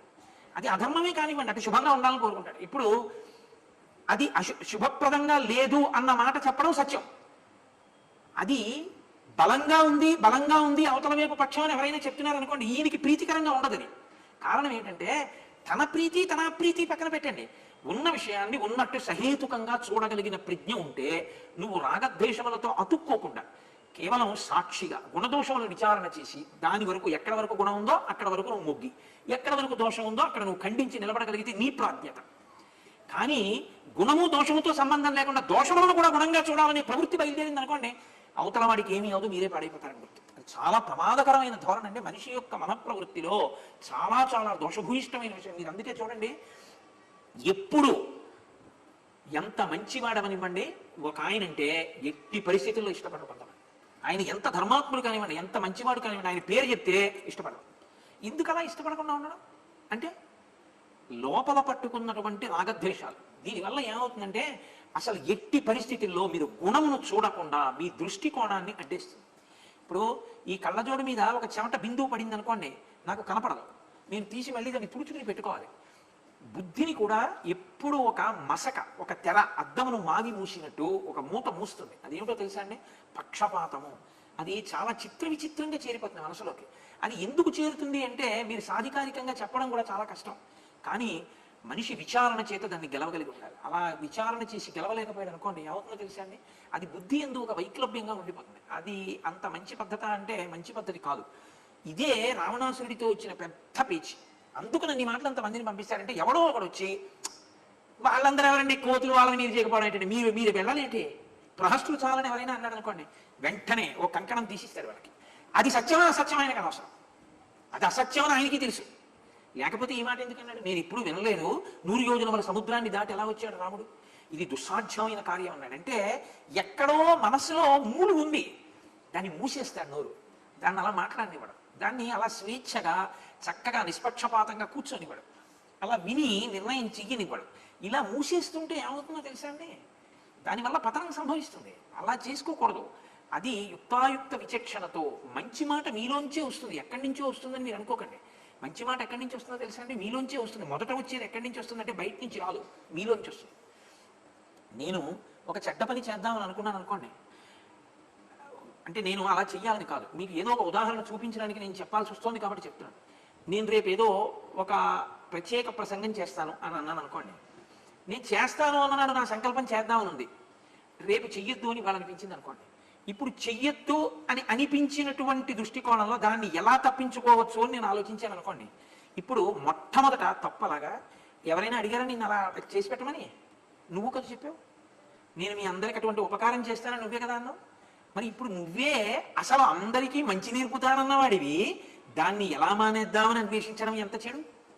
ఎందుకు అటువంటి ఆలోచన? మాటకి నిలబడు అన్న మాట ఎక్కడ వస్తుందో నాకు చెప్పండి. సంకల్పం పక్కన సంకల్పమే పుడుతుంది, బయట నుంచి రాదు. అది ఎప్పుడు వస్తుందంటే బయట నుంచి. ఆ తర్వాత నేను గోపాలకృష్ణ గారితో అన్నాను అనుకోండి, గోపాలకృష్ణ గారు రేపు ఎలాగో అలా కొట్టేద్దాం అనుకుంటున్నానండి అన్నాను అనుకోండి, అయ్యో అదేంటంటే అలాగా ఇప్పుడు మీరు అలాంటి పని చేసి అడగరు, ఇవాళ ఎందుకు మీకు ఇటువంటి ఉప్పన బుద్ధులు పుడుతున్నాయి అని ఆయన అన్నారు అనుకోండి. అప్పుడు బయట నుంచి వినపడుతుంది ఆ వాణి, ముందు లోపల నుంచి వస్తుంది. లోపల నుంచి వచ్చేటటువంటి మంచి మాటని వినడం నిజమే, అది అలా ఎందుకు అని అటువైపుకి మీరు వంగడం ఆలోచించారనుకోండి, ఈ పక్షపాతం పోతుంది. చక్క గుణదోష విమర్శ దగ్గరే మీరు ఆగిపోతారు అంతే. తప్ప మీకు అంతకన్నా ఇంకా వేరే రాగద్వేషములకు పట్టుబడిపోవడం మీకే ఉండదు. దానివల్ల ఏమన్నా స్వస్థ చిత్తులై ఉంటారు, మీరు ఎప్పుడు హాయిగా ఉంటారు. ఎందుకంటే మీరేం అంటుకోరు. గుణము దోషము విచారణ, దానివల్ల ఏమంటే మనసుకు అది బాగా అలవాటు అవుతుంది. ఆ గుణదోష విచారణ, గుణం వైపుకు మొగ్గడం, దానికి సిద్ధంగా ఆయన ఉండడు. అందుకే ఆయనకి శత్రువులని కీర్తించడం కింద వినిపించింది తప్ప, అన్న అంత గొప్ప వాళ్ళే అందుకదురా రాగలిగారు, వాళ్ళు అందుకదురా హనుమ రాగలిగారు. నిజమే, ఇదేదో ఆలోచించవలసిన విషయమే. వీళ్ళందరూ వస్తే నా పలుపున మిగిలిన వాళ్ళు యుద్ధం చేస్తే ఏ కారణానికి వీళ్ళందరూ చచ్చిపోవాలి? తీరితే నాది కామం, తీరకపోతే మరణించే వాళ్ళు అమాయకులు ఇన్ని కోట్ల మంది పోతారు, లంక పోతుంది. నా ఒకడి కోసం దేశం అంతా ఎందుకు పోవాలి? కాబట్టి ఒకడి కోసం దేశం పోవడానికి వీల్లేదు అన్న ఆలోచన ఎప్పుడు వస్తుంది? అసలు ఈ ఆలోచనని అంగీకరిస్తే దాంట్లోంచి ఆ స్థితికి పెడతాడు. దీన్ని అంగీకరించడు. ఎక్కడో చిన్న రవ్వ లేచింది అనుకోండి, అంత సేతు ఎలా కట్టాడు అంటాడు, కానీ ఇంకక్కడతో మూసేస్తాడు. అందుకే ఆ తర్వాత ఏమంటాడో తెలుసా అండి? ఇదే పక్షపాతంతో కూడిన మాట అంటే ఎలా ఉంటుందో తెలుసా అండి? అవతలవాడు చేసింది ఎంత గొప్ప పనైనా అదే ఉందంటే, యువతలవాడు చేసింది ఎంత తక్కువైనా చాలా గొప్ప అంటాడు. ఎప్పుడూ ఒకటే చెప్తాడు, నేను దేవతల్ని గెలిచాను, యక్షుల్ని గెలిచాను, గంధర్వుల్ని గెలిచాను. కాసేపు ఆగండి, ఏమంటారో తెలుసా అండి? ఎదర మీరు సగ్గల్లో చూద్దరు. అందుకే నేను చెప్తుంటా, రామాయణం మనస్తత్వ శాస్త్రం. రామాయణాన్ని చదివేటప్పుడు రామాయణ కథ అని చదవద్దు. నరుడిగా వచ్చి మనని చెక్కడానికి వచ్చాడు. దాన్ని నీవేపు ఏదో గుణదోషాలు ఉన్నాయో విచారణ చేసుకుని దాన్ని దిద్దుకోవడానికి ప్రయత్నం చేయండి. లేకపోతే ఏమవుతుందంటే, విన్నావా అంటే విన్నాం అంతే, దానివల్ల ప్రయోజనం ఏమైనా సిద్ధింప చేసుకున్నావా అంటే ఏమీ ఉండదు. అప్పుడు ఎటు పక్కకి నిలబడిపోయినట్టు అవుతుందో తెలుసా అండి? రావణుడి పక్కకి వెళ్ళి నిలబడ్డట్టు అవుతుంది. మీరేమి స్వీకరించలేదు అనుకోండి, అప్పుడు రావణుడి పక్కకి వెళ్ళిపోలేదు. రాముడి పక్కకి వెళ్ళిపోవాలంటే స్వీకరించడం రావాలి, మీకు గుణదోషములలో గుణములను స్వీకరించడం రావాలి. కాసేపు ఆగంటాడు, సముద్రానికి చేదు పెట్టి కట్టడం పెద్ద కష్టమా? నా దృష్టిలో సముద్రం అంటే పిల్ల కాలం అంటాడు. అంటే బుద్ధిని తొక్కేస్తాడు. అసలు ఒకవేళ లోపల నుంచి ఏదైనా మంచి పుట్టినా అసలు పుట్టకుండా ఉండడం అన్నది ఉండదండి. మీరు ఎప్పుడూ ఒక విషయం గుర్తుపెట్టుకోండి. నేను మీతో ఒక మాట చెప్తాను, బాగా జ్ఞాపకం పెట్టుకోండి. Nobody in this world is an embodiment of either total goodness or total badness. ఈ బ్రహ్మాండంలో ఏ ఒక వ్యక్తి కూడా పూర్తి మంచివాడు కాడు, పూర్తి చెడ్డవాడు కాడు. మంచిని చెడు పక్కకి చేరుతూనే ఉంటుంది ఎప్పుడు. ఎక్కడ పూజామందిరం ఉంటుందో అక్కడే భూతాలు ఉంటాయి. నేను మీతో యథార్థం మనవి చేస్తాను. మీ ఇంటి పూజామందిరం ఎక్కడుందో దెయ్యాలు, భూతాలు, పిశాచాలు ఎక్కడికి వస్తాయంటే పడగదిలోకి, వంటగదిలోకి వెళ్ళవు, పూజ గదిలోకి వస్తాయి. ఎందుకో తెలుసా అండి? అక్కడ మీ అనుష్ఠాన బలం పడిపోతే వాటి బలం పెరుగుతుంది. అందుకని అక్కడికి వస్తాయి. అందుకే మనం ఏం చేస్తాం? నక్షత్రం వాసం చూసి ఎడం పక్కకి వేసి ఉత్తిష్టంతో భూత పిశాచాహ, అయ్యా మీరు లేచిపోండి అంటాం. ఎందుకని చీకట్లో వాళ్ళు వస్తారు. వాళ్ళు ఎందుకు వస్తారంటే ముందు పూజ చేయడానికి వస్తారు. సూర్యోదయానికి పూర్వం మీరు నిర్మాల్యం తీయలేదు అనుకోండి, వాడు మనసా తీసి ముందు పువ్వు వేసి వెళ్ళిపోతాడు. ఆ ఇంట రాక్షస బలం పెరుగుతుంది. సూర్యోదయాత్ పూర్వం నిర్మాల్యం మీరు తీసి దీపం పెట్టారనుకోండి, ఉత్తిష్టంతో భూత పిశాచాహ, మీకు మాకు గొడవ ఏం లేదు, మేము ఈశ్వరుని ఆరాధిస్తాం, మీరు లేవండి అన్నారు అనుకోండి, ఇప్పుడు దేశకాలములు మీరు పాటించినందుకు వాళ్ళు లేచి వెళ్ళిపోతారు. ప్రతిరోజు వస్తారు. అందుకేగా గుడి అయితే మాత్రం ఉత్తిష్టంతో భూత పిశాచాహ అంటలేదండి. వాళ్ళు లేకపోతే లేవమని ఎందుకంటారు? ఇప్పుడు ఇక్కడ ఎవ్వరు లేరనుకోండి, అయ్యా అందరూ లేచి నిలబడండి అన్నాను అనుకోండి, నన్ను పెంచాడంటారు కదా. ఎవడు లేని దానికి లేమంటాడు ఏంటంటారు? మీ అందరూ ఉంటే అయ్యా మీరు అందరూ లేచి నిలబడండి అని నేను అన్నాను అనుకోండి, దానికి ఒక అర్థం ఉంటుంది. ఉంటే కదా ఉత్తిష్టంతో భూత పిశాచాహ, లేకపోతే ఉత్తిష్టంతో భూత పిశాచాహ ఏంటి? ఉంటేనే లేమంటాం. అలాగే ఈ లోపల నుంచి కూడా ఓ మాట వస్తుంటుంది ఎప్పుడు మీరు గమనించగలిగితే, మిమ్మల్ని మీరు పరిశీలిస్తే. చెడ్డ సంకల్పం మీరు చేయగానే వద్దులేదు, వాడు నోరు కొట్టుకున్నంత చెప్పాడు, నిజమా అబద్ధమా కానీ పాపం ఏదో వాడు అలా ఉన్నాడో లేదో దేవుడికి, కానీ ఏదో మంచి అనేవాడు, రోజు ధర్మం అనేవాడు 42 రోజులు నోరు కొట్టుకుని వెళ్ళాడు కదా, ఫోన్లో ఎందుకు వదిలిపెట్టేద్దాం అంటారు. శ్రవణం ఎందుకు వచ్చిందండి? శ్రవణము ప్రతి దేవాలయంలో పురాణ ప్రవచనం ఇన్ని రోజులు ఉండేది కాదు. పూర్వం ప్రతిరోజు ప్రవచనం ఉండేది. ప్రవచనం ఎలా చేయాలి అంటే, అది ప్రవచనం కోసం రావడం, ప్రవచనం చెప్పి వెళ్ళిపోవడం అలా ఏం ఉండేది కాదు. పూర్వం చక్కగా ఆయన సంధ్యావందనం చేసుకుని ఆయన వచ్చి గుళ్ళో కూర్చునేవాడు. ఏదో ఆ రోజు మంచి మాట, అందరూ వచ్చి కూర్చునేవారు. ఆయన ఏదో ఒక మంచి, ఓ అంబరీషుడి గురించి, ఓ భక్తి, ఓ పురుషార్థం, ఆయన ఒక గంట చెప్పి ఆయన వెళ్ళిపోయేవారు. దీని ప్రభావం ఏమయ్యేదంటే మరునాడు ఉదయం జ్ఞాపకానికి వస్తుండేది, ధార్మికమైన జీవనం నడుస్తుండేది. దేవాలయము ధార్మిక జీవనమునకు ఆటపట్టు, మిమ్మల్ని ధార్మికంగా నడిపించేది దేవాలయం. అలాగే ఇక్కడి నుంచి కూడా మీకు సంకల్పం ముందు ఇక్కడి నుంచే వస్తుంది, వద్దు అలా చేయకు అని. కానీ ఎవడూ పూర్తి మంచివాడు కాడు, ఎవడూ పూర్తి చెడ్డవాడు కాడు. ఎందుకని? పూర్తి మంచివాడి దగ్గరికే చెడు సంకల్పం కూడా వెళుతుంటుంది. అన్నీ మంచి చేద్దామని ఎవడనుకుంటాడో వాడి దగ్గరికి చెడు సంకల్పం కూడా వెళుతుంది.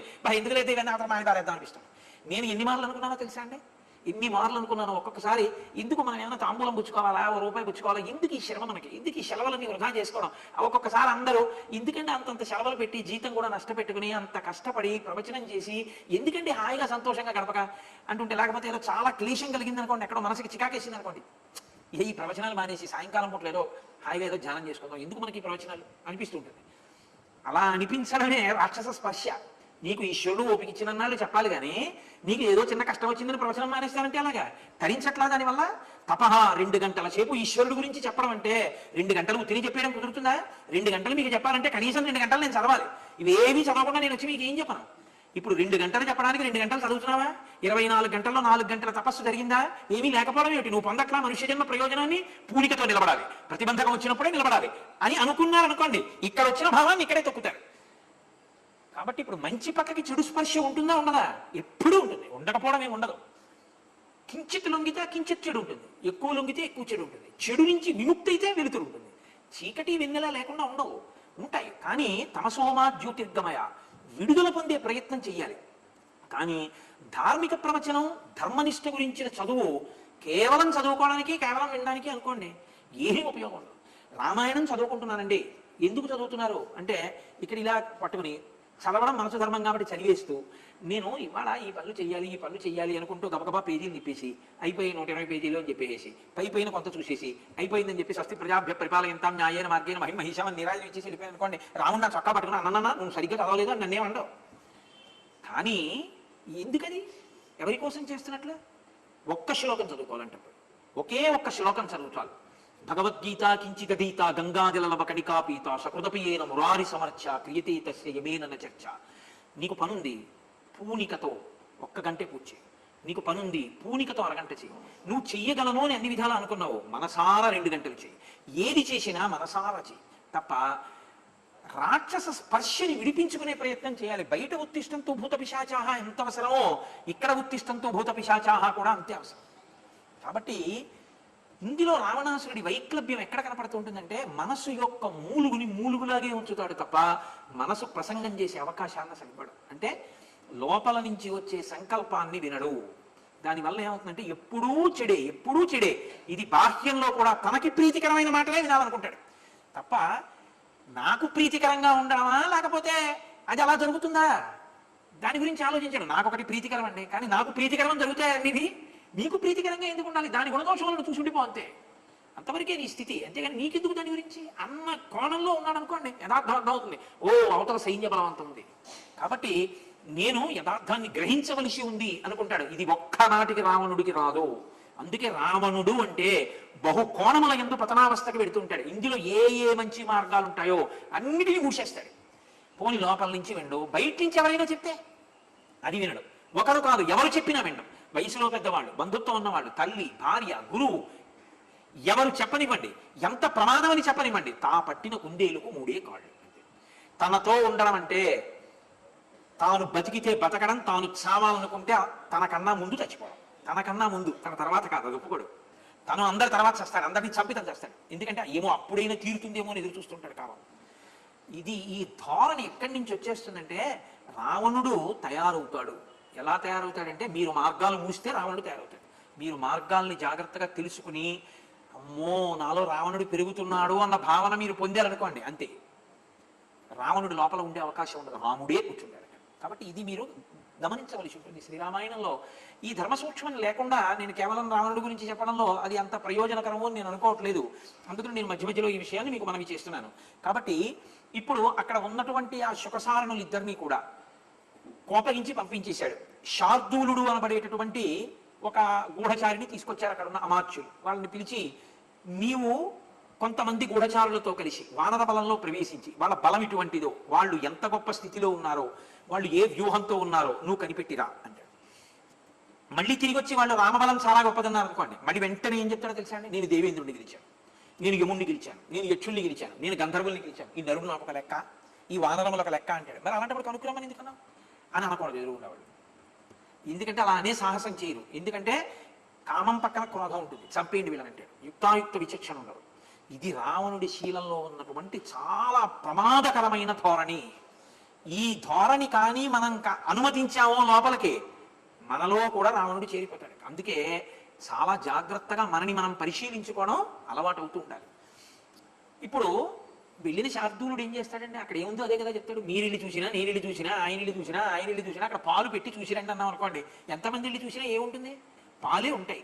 నేను అది కళ్ళు అని చెప్పాలనుకున్నాను అనుకోండి, అది నిజంగా ఎవరైనా వచ్చి ఏమంటే అక్కడ కళ్ళు ఉందండి అని చెప్పాడు అనుకోండి, పాలని కళ్ళు అని చెప్పాడు అనుకోండి, వాడు నా ప్రీతి కొరకు చెప్పిన వాడే తప్ప వాడు సత్యం చెప్పిన వాడు మాత్రం కాడు కదా. షాబాష్, ఎంత గొప్ప మాట అన్నావు. అక్కడ కళ్ళుందని నేను ఉంగరం తీసి వాడికి ఇచ్చాను అనుకోండి, ఇప్పుడు నేను ఇచ్చిన బహుమానంలో నా ప్రాజ్ఞత సంస్కారం ఏమైనా ఉన్నాయా? లేకపోతే అది కళ్ళని చెప్పడం సత్యమా? పాలని చెప్పడం ఒప్పా? పాలని చెప్పడమే ఒప్పు కదండి. కానీ పాలని కళ్ళని ఎవరైనా చెప్తారేమో అని చూస్తాడు. కానీ విచిత్రం ఏంటో తెలుసా? ఎంత రాక్షసులైనా అక్కడికి వెళితే వాళ్ళ లక్షణం ఈయన వినపడుతుంది. రాముడి దగ్గరికి వెళ్ళి వచ్చాడు అనుకోండి, దాని ప్రభావం కొంత పడిపోతుంది. పడిపోయి అట్నుంచి వచ్చి అబ్బో ఏమి సైన్యం, ఏం బలం అంటుంటారు. ఎందుకని ఒక్కటే కారణం, శత్రువు అన్న భావనతో పట్టుకుంటారు వాళ్ళు. వాడేం చేశాడా? చూడ్డానికి వచ్చాడు, అస్త్రం పట్టుకున్నాడా? శస్త్రం పట్టుకున్నాడా? యుద్ధానికి వచ్చాడా? అస్త్రం శస్త్రం పట్టుకోకుండా యుద్ధానికి రాని వాడిని నేను చంపలు వదిలిందంటాడు రాముడు. ఈ ధర్మానికి వాళ్ళు ముఖ్యులైపోతారు. ఇదే మనం ఎప్పుడు వినలేదురా, మన వాడి దగ్గర వెళ్ళాడు కూడా లేదని వెళ్ళి అయ్యో ఎంత గొప్పవాడండి, వాళ్ళ ఆవిడ కోసం యుద్ధానికి వచ్చాడు తప్ప పాపం లేకపోతే ఆయన అలా వచ్చేవాడు కాదని అంటాడు. ఈ మాట వాడికి నచ్చదు. వెంటనే అంటాడు నేను వదలను సీతని అంటాడు. ఇది రావణ ప్రవృత్తి. కాబట్టి అన్ని మార్లు పంపిస్తాడు. ఇప్పుడు శార్దూలుడు వచ్చి ఏం చెప్తాడు? పాలని చెప్తాడు, అంతే కదండి. కళ్ళు అని చెప్పలేడు. అలా ఎవరు చెప్పినా ప్రహస్తుడు చెప్పాలంతే, ఇంకెవరు చెప్పారు. ఇదేగా చెప్పాడు విభీషణుడు. వాడికి తెలుసు కానీ చెప్పడం. ఎందుకు చెప్పడం తెలుసా? నీ వలన ప్రాపకం కావాలి వాడికి. అందుకని నీకేది ఇష్టమో చెప్తాడు తప్ప నీకు ప్రమాదకరమైన సత్యమును ప్రహస్తుడు చెప్పడు. అందుకే మాట్లాడితే రావణుడు ఎవరి పేరు ఎత్తుతాడో తెలుసా అండి? ప్రహస్తుడి పేరు ఎత్తుతాడు. మీరు చూడండి, లోకంలో ఒక లక్షణం ఉంటుంది. నేను చెప్పిన మాట ఎప్పుడూ వింటారో అన్న ఆలోచన నాకు ఉందనుకోండి, ప్రీతి జనిస్తుంది అక్కడ. నేను చెప్పింది ఏదో చేస్తాడు ఆయన. కాబట్టి ఇప్పుడు నేను ఎవరి వైపు మొగ్గుతానో తెలుసా అండి? ఆయన్ని కూడా రమ్మనండి, ఆయన్ని కూడా రమ్మనండి, ఆయన్ని కూడా రమ్మనండి అంటాను. నేను ఎడ్డమంటే ఇంత ఎడ్డమంటాడు అనుకోండి, ప్రతిదానికి బాబా ఆయనకి ఏమైనా పని ఉంటే చూసుకోమనండి అంటాను కదండి. ప్రహస్తుడు ఎందుకంటాడో తెలుసా? రే అది కళ్ళేమో అన్నాడు అనుకోండి, ఆవు పాలైనా కళ్ళని ప్రభువు చెప్పాలనుకుంటున్నాడని గ్రహిస్తాడు. ప్రభువుని కళ్ళు అంటాడు, వీడు ఆభరణ ఇస్తాడు. అందుకని ప్రహస్తుడు అంటే ఇష్టం. అందుకే యథాలాపంగా అవసరం ఉన్నా లేకపోయినా ఎవరి పేరు వస్తుంటుందో తెలుసా అండి? ప్రహస్తుడి పేరు వస్తుంది. అంటే వీడిని చంపేవాడు వాడేని గుర్తు, వీడిని అధర్మంలో బాగా నిలబెడుతున్నాడు అనమాట వాడు. కాబట్టి వాడి వల్ల వీడు చచ్చిపోతాడని గుర్తు. ఇంద్రజిత్ కానీ ప్రహస్తుడు కానీ అకంపనుడు కానీ వీళ్ళెవరు మాట్లాడినా ఎన్నాళ్ళు మాట్లాడినా ఇదే మాట్లాడతారు తప్ప తప్పు అని మాట్లాడేవాడు ఎవడు ఉండడు. ఒకవేళ ఎవరైనా మాట్లాడినా వీడు విండు. ఓ మాట చెప్పి వాళ్ళు ఏం చేస్తారంటే తలంచుకుని వెళ్ళిపోతారు. తలంచుకు వెళ్ళిపోయే వాళ్ళే కానీ వీడి తల వంచగలిగిన వాడు ఉండడు. ఎందుకు ఉండడో తెలుసా అంటే వీడి తపోబలం. కాబట్టి వీడు వంచారు, వాళ్ళు వంచలేరు. కాబట్టి వాళ్ళు వంచలేని తల, వీడు వంచని తల ఉండడానికి వీల్లేదు. కాబట్టి తరిగేస్తాడు రామచంద్రమూర్తి. ఇంతే రామాయణం. ఇది మీరు పట్టుకోగలిగితే మనం ఎలా ఉండాలో మనకి తెలిసిపోతుంది. కాబట్టి ఇప్పుడు బాగా ఆలోచించాడు. నేను మీతో అన్నాను కదా, ఎప్పుడూ మళ్ళీ ఆది దగ్గరికి వెళ్ళిపోతుంది, కామం దగ్గరికి వెళ్ళిపోతుంది. రాముడు వచ్చేసాడు. యుద్ధం చేసి గెలవగలనన్న ధైర్యం పోతోంది. ఎందుకంటే అటు ధార్మిక నిష్ట ఉంది, సముద్రాన్ని దాటాడు, ఇంత వానర బలం ఉంది, సామాన్యులు కారు యోధులు. కాబట్టి ఇప్పుడు ఎలా యుద్ధం? ఇప్పుడు రాముడు ఎందుకు వచ్చాడు యుద్ధానికి? సీతమ్మ కోసం వచ్చాడు. సీతమ్మ తనదైతే రాముడు వచ్చి ఉపయోగం లేదు, అప్రతిష్టపాలైపోతాడు. సీత లేని రాముడు ప్రాణాలు చేస్తాడు, తన యుద్ధం చేయక్కర్లేదు. సీత తన పాన్పు చేరదు. ఎందుకు చేరదు? మహాపతివ్రత. ఇప్పుడు సీత తన పాన్పు చేరాలంటే ఆయన వెర్రి ఆలోచన ఎలా ఉంటుందో తెలుసా అండి? రాముడు మరణిస్తే చేరుతుంది. రాముడి మీద మనసు ఉండిపోయింది. ఆ రాముడు లేకపోతే సీత నా పాన్పు చేరుతుంది. కాబట్టి రాముణ్ణి నేను చంపలేను, కానీ రాముడు చనిపోయాడని సీతని నమ్మిస్తే, వక్రమైన ఆలోచన దగ్గర నిలబడ్డం మొదలైంది అనుకోండి, అది చిలబల పొలవలవుతుంది. ఆలోచన అన్నది ఏమిటో తెలుసా అండి? పాదు లాంటిది. మీరు ఒక విషపు పాదు తీసుకొచ్చి పెట్టారనుకోండి, అది ఎక్కుతుంది పందిరి. మీరు సన్నజాతి పందిరి పెట్టారనుకోండి, అది ఎక్కుతుంది పందిరి. మీరు అరణ్యంలో ఎప్పుడైనా చూశారో లేదో, మూకాంబికా క్షేత్రం దగ్గర నుంచి శృంగేరి వచ్చేటప్పుడు ప్రత్యేకించి మన భోగస్థానం ఏమిటది, గోవా దగ్గర నుంచి గోకర్ణం వచ్చేటప్పుడు మీరు రోడ్డు పక్కన చూస్తే మహావృక్షాలు ఎన్ని తీగలు లతలు అల్లుకుపోయి ఉంటాయో, అసలు చెట్ల కొమ్మల్ని చెట్లు కనపడవు, అంతగా అల్లుకుని ఉంటాయి. అల్లుకోవడం దాని లక్షణం. మీరు విషబీజం పెడితే విషపాదు అల్లుకుంటుంది, మంచి బీజం పెడితే ఆ పాదు అల్లుకుంటుంది. మీరు మంచి ఆలోచనని ప్రోధి చేస్తే అటువైపు అల్లుకుంటుంది.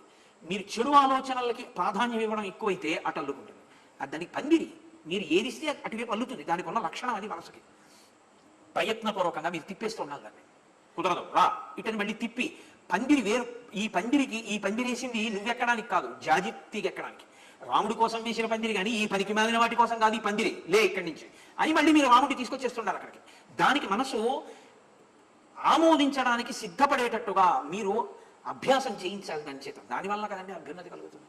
కాబట్టి ఇప్పుడు ఆయన ఈ ఆలోచన చేసి ఒక ప్రణాళిక నిర్మాణం చేసుకున్నాడు. చేసుకుని వెంటనే విద్యుజ్జిహ్వుడు అనబడేటటువంటి ఒక రాక్షసుడిని పిలిచాడు. పిలిచి శిరో మాయామయం గృహ్య రాఘవస్య నిశాచర త్వం మాం సముపతిష్టస్య మహచ్చ శశరంధను. రామచంద్రమూర్తి యొక్క శిరస్సు ఎలా ఉంటుందో అటువంటి శిరస్సు ఇక చూస్తే ఎవ్వరూ గుర్తుపట్టకూడదు, రాముడి శిరస్సే అనుకోవాలి. అటువంటి శిరస్సు ఒకదాన్ని సృష్టించు. రాముడి చేతిలో ధనస్సు బాణము ఎలా ఉంటాయో అటువంటి ధనస్సు బాణములు సృష్టి చేసి నేను వెడుతున్నప్పుడు, నేను పిలిచినప్పుడు రావడానికి వీలుగా అశోకవనానికి బయట నిలబడి ఉండే అని చెప్పాడు. చెప్పి తాను అశోకవనానికి బయలుదేరాడు. సీతమ్మ తల్లి కూర్చునుంది. ఆమె నాథుని యందు దృష్టి పెట్టి రామచంద్రమూర్తిని ధ్యానం చేస్తోంది. ఆ తల్లి ఆవిడ దగ్గరికి వెళ్ళి అన్నాడు, కరహంతా సతే భక్త రాఘవ సమరీహత. ఈ మాటతో ప్రారంభించాడు. అంటే నేను నిన్ను అపహరించి తీసుకొస్తే నిన్ను రక్షించడానికి వచ్చిన రాముడు నిహతుడయ్యాడు అనడం. తాను రాముణ్ణి సంహరించడానికి కారణం ధార్మికం అన్నట్లు మాట్లాడతాడు. ఎంత లోపల ప్రణాళిక వేసుకుని పెడతాడో చూడండి.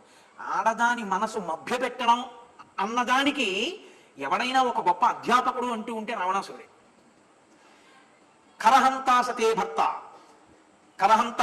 భర్త రాఘవ సమరీహత. అక్కడ దండకారణ్యంలో 14,000 మంది కరదూషణాదులన్న రాక్షసుల్ని సంహరించిన రాముడున్నాడే, ఆయన సంహరింపబడ్డాడు. చిన్నంతే సర్వతో మూలం దర్పస్తే నిహతోమయ వ్యసనేనాత్మన సీతే మమ భార్యా భవిష్యసి విసృజే మాం మతిం మూఢే కిం మృతేన కరిష్యసి భవస్య భద్రే భార్యాణం సర్వాసాం ఈశ్వరీ మమ అల్పపుణ్యే నివృత్తార్థే మూఢే పండితమానిని శృణు భద్రవధం సీతే ఘోరం వృత్రవ్రతం యదా. నువ్వు మూర్ఖురాలివై పండితురాలను అనుకుంటుంటావు. లేనిపోని పాపాలు మూటగట్టుకోవడం అంటే ఇదే. నా భర్త అని ఇన్నాళ్ళు అతిశయంతో మాట్లాడేవే, నీ భర్త మరణించాడు, యుద్ధంలో సంహరింపబడ్డాడు. ఆ భర్త అయినటువంటి రాముడు మరణించాడు కనుక ఇప్పుడు నువ్వు నా పాంపు చేరవలసి ఉంటుంది. పాంపు చేరితే నా రాణులందరి మీద నువ్వు ఆధిపత్యాన్ని పొందొచ్చు, నువ్వు మహారాణి అవుతావు. ఇంత చెప్పినా నీకు అర్థం కాకపోతే, నువ్వు భోగాన్ని అనుభవించడానికి సిద్ధపడకపోతే నీ అంత మూఢురాలు లోకంలో ఉండవు. నువ్వు చాలా అల్పమైనటువంటి పుణ్యం చేసిన దానివి అని నాకు అర్థమవుతోంది. అందుకే ఇంత గొప్ప అవకాశం వచ్చి కూడా పొందట్లేదు అని ఎలా రాముణ్ణి చంపామో చెప్తాం విను అని. అథ సుప్తస్య రామస్య ప్రహస్తేన ప్రమాదిన. ఇదే నేను మీతో మనవి చేసింది. ఎవరి పేరు గుర్తొస్తూ ఉంటుందో చూడండి. అశక్తం కృతహస్తేన శిరశ్చిన్నం మహాసిన. ఉత్తర తీరాన్ని చేరినటువంటి రాముడు కొన్ని కోట్ల వానరములతో వచ్చి యుద్ధం చేద్దామని బడలిపోయి రాత్రి శిబిరంలో నిద్రపోతున్నాడు. మా వాళ్ళందరూ కామరూపాలున్నవాళ్ళు. ఇక్కడ ఉన్న రాక్షస సైన్యం అంతా నిశ్శబ్దంగా నిద్రలో ఉన్నటువంటి వానర సైన్యంలోకి ప్రవేశించింది. ఎవరున్నారు ఎక్కడున్నారు అన్నది వెతికి చూసింది. ఒక గుడారంలో రామలక్ష్మణులు నిద్రపోతున్నారు. నిద్రపోతున్నటువంటి రాముడి యొక్క కంఠాన్ని ప్రహస్తుడు తన పెద్ద కత్తితో కోసేశాడు. కోసేస్తే ఇదిగో ఈ కంఠం. విభీషణ సముత్పత్య నిగృహీతో ఎదుర్చయ. విభీషణుణ్ణి మీద పడి బంధించి లంకాపట్టణంలోకి తీసుకొచ్చాడు. దిశప్రమాజిత సర్వై లక్ష్మణ ప్రవగై సహా. కంఠం కోసేసినప్పుడు రాముడు పెట్టినటువంటి అరుపులకి నిద్రలో లేచి చూసినటువంటి లక్ష్మణుడు భయపడిపోయి బతికినటువంటి వానరాలతో కలిసి దిక్కులు పట్టి పారిపోయాడు. ఎటు వెళ్ళిపోయాడో మాకు దొరకలేదు. సుగ్రీవో గ్రీవయాసీతే భగ్రయా ప్రవగాధిప నిరస్త హనుకస్యేతే హనుమాన్ రాక్షసైర్హత. సుగ్రీవుడు గ్రీవము లేనివాడైపోయాడు, కంఠం తీసేశాడు. అలాగే హనుమ యొక్క దవడలు బద్దలైపోయి హనుమ శరీరాన్ని విడిచిపెట్టేశాడు. ఇలా వృద్ధుడైపోయినటువంటి జాంబవంతుడు మోకాళ్ళ మీద పైకి లేవబోతుంటే ఆయన మోకాళ్ళు నరికేస్తే ఆయన ముందుకు పడిపోయి మరణించాడు. ఇలా ఎక్కడి వాళ్ళు అక్కడ మరణించారు. మైందుడు దివిదుడు నిద్రలో ఉన్న వాళ్ళని ఉన్నట్టుగా చంపేశారు మా వాళ్ళు. దాంతో వానరములన్నీ భయపడిపోయి దిక్కులు పెట్టి పారిపోయి, నువ్వు ఇప్పటికైనా నమ్ముతావని ఇదిగో ఈ తల తీసుకొచ్చాను, ఇప్పుడు ఆ తలని నీకు చూపిస్తాను చూడు అని విద్యుజిహ్వుణ్ణి పిలిచి ఆ యుద్ధంలో నేల మీద పడిపోయి దుమ్ము కొట్టుకుపోయి రాముడి తలకాయి అక్కడ పడుంటే ఇదిగో ఈ విద్యుజిహ్వుడే తీసుకొచ్చి నా ప్రీతి కొరకు నాకు చూపించాడు అని తానేదో ముట్టుకుని వాళ్ళ ఆ విద్యుజిహ్వుణ్ణి పిలిచి ఆ తల సీతమ్మకి చూపించు అన్నాడు. రాక్షసం క్రూరకర్మాణం విద్యుజిహ్వం తుమానయ ఏన తద్రాఘవ శిర సంగ్రామాత్ త్వయమాం హృతం. యుద్ధంలో నిజంగా కంఠము కోయబడినట్టుగా ఉన్నటువంటి రామచంద్రమూర్తి తలలా ఉన్న మాయచేత సృష్టింపబడినటువంటి తలని ఆ విద్యుజిహ్వుడి తీసుకెళ్లి సీతమ్మ ముందు పెట్టాడు. ఒక అబల, ఒక మహాపతివ్రత, అసలే ఆవిడ భయపడిపోయి ఉన్నది. అకస్మాత్తుగా రామచంద్రమూర్తి యొక్క శిరస్సే అన్నట్టుగా కనపడినటువంటి శిరస్సు చూసి ఆవిడ వెంటనే నేల మీద పడిపోయింది. రావణాసురుడు రావణశ్చాపి చిక్షేప భాస్వరం కర్ముకం మహత్ త్రిశిలోకేషు విఖ్యాతం సీతాం ఇదమువాచ. చూశావా, 3 లోకములలో చాలా గొప్పదిగా చెప్పబడినటువంటి ఈ ధనస్సు, రత్నములు పొదగబడినటువంటి రాముని యొక్క ధనస్సు బాణములు ఇవిగో చూడు, ఇవి కూడా పట్టుకొచ్చారు అని మాయచేత సృష్టింపబడినటువంటి ధనస్సుని బాణాలని సీతమ్మ దగ్గరికి విసిరేశారు. విసిరేసి ఆవిడ నేలపడి ఏడిచినటువంటి సర్గ నేను చెప్పలేను, దాన్ని చెప్పక్కర్లేదు కూడా, ఎవరైనా అర్థం చేసుకోగలరు. మహాపతివ్రత అటువంటి సీతమ్మ గురించి మహర్షి అన్నారు, ఏవ ముక్తాతు వైదేహి వేపమానా తపస్విని జగామ జగతీం బాల చిన్నాతు కదలీయథ. పెద్దగా పెరిగినటువంటి అరటి చెట్టు పెద్ద గాలేస్తే కింద పడిపోతే ఎలా ఉంటుందో అలా కింద పడిపోయినటువంటి అరటి చెట్టులా ఆమె నేల మీద పడి గుండెలు బాదుకుని రామచంద్రమూర్తి యొక్క శిరస్సు పట్టుకుని ఆక్రందన చేసి ఏడుస్తోంది. పరమ సంతోషంగా అక్కడ నిలబడి ఉన్నాడు. అది రాక్షసత్వం అంటే. ఆయనకి కావలసింది ఏమిటంటే ఏడ్చి ఏడ్చి ఏడ్చి ఏడ్చి రాముడు లేడు కనుక తాను కోరినట్టు సంకల్పిస్తుందేమో అని. అంటే అంతటి అధర్మమైనటువంటి కాముక ప్రవృత్తి ఉన్నవాడు. లోపల మీరు ప్రోధి చేసి అటువంటి సంకల్పానికి నీరు పోసి వృద్ధి చెయ్యాలి, కానీ అల్లుకోవడానికి మనసు సిద్ధంగా ఉంటుంది. పందిరి ఎవరి కోసం వేశారో అనవసరం, అల్లుకోవడానికి విషపుతీగ కూడా సిద్ధంగా ఉంటుంది కదండి, ఛేదించవలసి ఉంటుంది ప్రయత్నపూర్వకంగా. కానీ నేను మీతో మనవి చేసింది ఇదే, సీతమ్మ తల్లి ఇంత ఖేద పడుతుండగా ఏమి జరిగి ఉండేదో తెలియదు. కానీ అకస్మాత్తుగా ఒక ఆశ్చర్యకరమైన విషయం జరిగింది. మహారాజా జయీభవ విజయీభవ అంటూ ఒక వార్తాహరుడు వచ్చాడు. ఎందుకో మీతో చాలా ముఖ్యంగా మాట్లాడాలి అని ప్రహస్తుడు వచ్చి సభాభవనం దగ్గర నిలబడ్డాడు. మీరు ఇక్కడ ఉన్నారని తెలిసి మీకు కబురు చెప్పమన్నాడు అన్నాడు. ఆ ప్రహస్తుడు అంటే మహాప్రీతి వాడికి. కాబట్టి ప్రహస్తుడు వచ్చాడంటే తనకి ఏదో ప్రీతికరమైన వార్త చెప్తాడు అని అనుకున్నాడు. అనుకుని అక్కడ నుంచి వెంటనే బయలుదేరి వెళ్ళిపోయాడు. మాయచేత సమనంతరం రావణుడు వెళ్ళగానే ధనుర్బాణములు ఆ శిరస్సు అంతర్ధానమయ్యాయి. కానీ సీతమ్మ తల్లి దుఃఖం పోతుందా? ఆవిడ దుఃఖం పోదు. కానీ ఇదే ఈశ్వరుడు యొక్క అనుగ్రహం అంటే. ధర్మాన్ని పట్టుకున్నవాడు ఎన్నడూ పాడవడు. ఎవరో ఒకరి రూపంలో ఈశ్వరుడు వచ్చి అనుగ్రహిస్తాడు. అక్కడికి విభీషణుడిని చేర్చినటువంటి ఈశ్వరుడే విభీషణుడు భార్యాపిల్లలతో వెళ్లకుండా చేసి శరమని త్రిజటని ఇక్కడ ఉంచాడు. కాబట్టి ఆ శరమ వెంటనే వచ్చి అంది, సమాశ్వసి వైదేహి మా భూతే మనసో వ్యథ ఉక్తాయ ద్రావణీనత్వం ప్రత్యుక్తంచ స్వయం త్వయా సఖీ స్నేహేన తద్భీరు మయా సర్వం ప్రతిశ్రుతం లీనయా గగనే శూన్యే భయముత్సృజ్య రావణాత్ తవ హేతోర్ విశాలాక్షి నహిమే జీవితం ప్రియం నశక్యం సౌప్తికం కర్తుం రామస్య విదితాత్మనః వధశ్చ పురుష వ్యాఘ్రే తస్మిన్ నైవోపపద్యతే. ఆవిడంది, రావణాసురుడు నీతో వచ్చి మాట్లాడుతున్నప్పుడు నేను చాటుగా ఉండి అంతా విన్నాను. నాకు నీ ఎంతో అపారమైనటువంటి స్నేహభావం ఉంది. కాబట్టి ఓ సఖీ, నేను నీతో నిజం చెప్తున్నాను. నేను చెప్తున్నటువంటి మాట నమ్మి విను. వీడి తననే రావణాసురుడు నిద్రపోతున్నటువంటి రామచంద్రమూర్తి యొక్క కంఠాన్ని కోయించగలడా ప్రహస్తుడితో? దీర్ఘబాహు విశాలాక్షుడు, అపారమైనటువంటి పరాక్రమ సంపన్నుడు, 33 కోట్ల మంది దేవతల్ని నిగ్రహించగలిగిన వాడు. అవతల వైపు సైన్యంలో ఉన్న వీరులు ఆ గుడారంలో ప్రవేశించి కంఠం కొయ్యడానికి వీలైన రీతిలో అందరూ నిద్రపోతూ రాముడు నిద్రపోతాడా? అలా నిద్రపోతుంటే ప్రహస్తుడు వెళ్ళి ఆయన కంఠం కోసేసాడా? ఇవన్నీ నమ్మవలసిన మాటలే. నువ్వు ఎలా నమ్మేశావు దుఃఖభారంతో? నువ్వు నమ్మవలసిన మాటలు కావు. ఇది ఒక్కనాటికి జరిగిన విషయం కాదు. మాయ చేత సృష్టించాడు శిరస్సుని. అందుకే ఆయన వెళ్ళగానే ఆ శిరస్సు అంతర్ధానమైంది. కాబట్టి సీత, నువ్వు నమ్మకు. రావణుని యొక్క బుద్ధి ఎటువంటిదో తెలుసా? అయుక్త బుద్ధి కృత్యేన సర్వభూత విరోధిన ఇయం ప్రయుక్త రౌద్రేణ మాయా మాయా మాయవిదాత్వయి శోకస్తే విగత సర్వ కళ్యాణం త్వాం ఉపస్థితం ధ్రువం త్వాం భజతే లక్ష్మీ ప్రియం ప్రీతికరం శృణు. నేను చెప్పింది విను. రావణాసురుడు సర్వభూతములతోటి విరోధం తెచ్చుకున్నవాడే. ఎందుకో తెలుసా? ఆయన బుద్ధి ఎప్పుడూ తను కోరుకున్నది అనుభవించాలని ఉంటుంది తప్ప ఇతరుల యొక్క శోకం గురించి, ఇతరుల యొక్క బాధ గురించి అతను ఆలోచించాడు. కాబట్టే ఇన్ని రకాల మాయలు పన్ని తను ఏది కోరుకున్నాడో అది జరిగిపోవాలని తొందరపడుతున్నాడు. కాబట్టి ఆయనని నమ్మవద్దు. నీకు ఈ శోకం ఎంతో కాలం ఉండదు. రాముడు ఈ లంకాపట్టణాన్నంతటిని నశింపచేస్తాడు, నిన్ను చేపడతాడు, నీకు పట్టాభిషేకం అవుతుంది, ఎంతో సంతోషంగా ఉంటావు. నా మాట నమ్ము. నువ్వు హాయిగా ఆనందంగా సంతోషంగా ఉండాలి అంటే, నీకు రక్షణ కలగాలి అంటే, అవతల రాముడు కూడా రక్షింపబడాలి అంటే, నీవు ఇలా బెంగ పెట్టుకుని బాధపడుతూ కూర్చోవడం కాదు. ఈశ్వరుడు యొక్క అనుగ్రహాన్ని ప్రోధి చేయి బాగా. ఎప్పుడెప్పుడు కష్టం వచ్చిందో అప్పుడే ఈశ్వరానుగ్రహాన్ని బాగా సంపాదించుకోవాలి. ఈశ్వరానుగ్రహాన్ని బాగా సంపాదించుకోవాలంటే ఇంత కష్టంలో మనసు ఈశ్వరుడి మీద నిలబడదేమో అని అనుకోక్కర్లేదు. ఈశ్వరుడు ఈ కంటికి కనపడేటట్టుగా ఆకాశంలో ప్రకాశిస్తున్నాడు సూర్యనారాయణమూర్తి అయి. నువ్వు ఆయన్ని ఉపాసన చెయ్యి, సూర్యోపాసన చెయ్యండి. రామాయణంలో అత్యద్భుతమైన విషయం ఏమిటో తెలుసా అండి?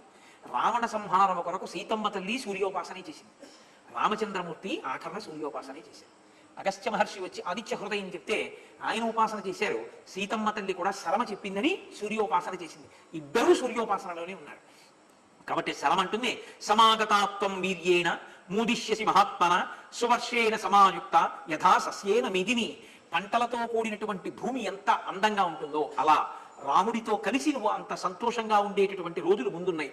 నువ్వు ఈలోగా ఆ కార్యము సిద్ధింపబడే లోపల గిరివరమభితో సువర్తమానో హైవ మండలమాశు యక్కరోతి తమిహ శరణమభ్యుపై దేవం దివసకరం ప్రభవో హ్యయం ప్రజానాం.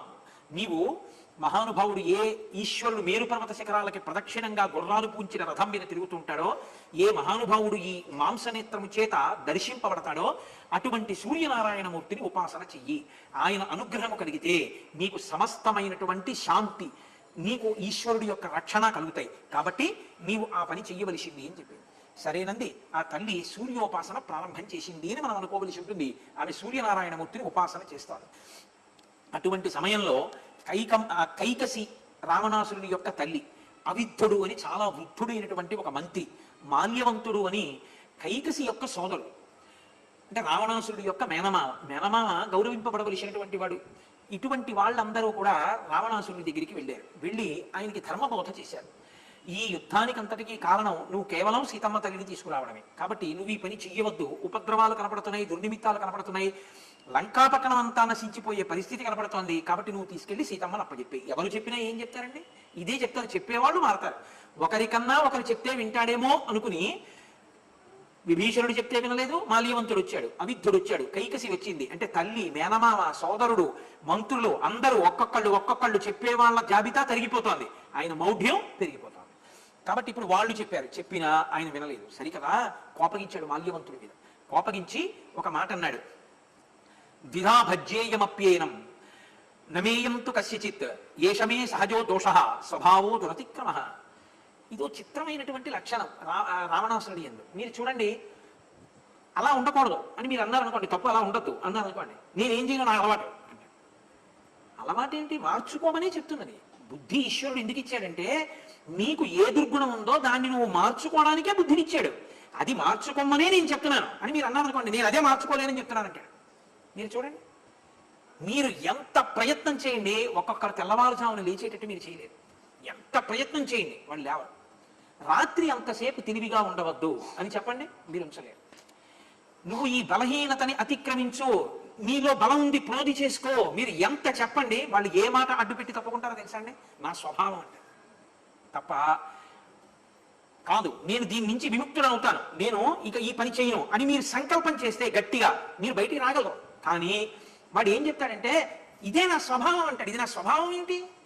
అలా ఉండదు ప్రపంచంలో. స్వభావం అన్న మాట మీరు మార్చుకోగలరు. అందుకే ఈశ్వరుడు మీకు బుద్ధినిచ్చాడు.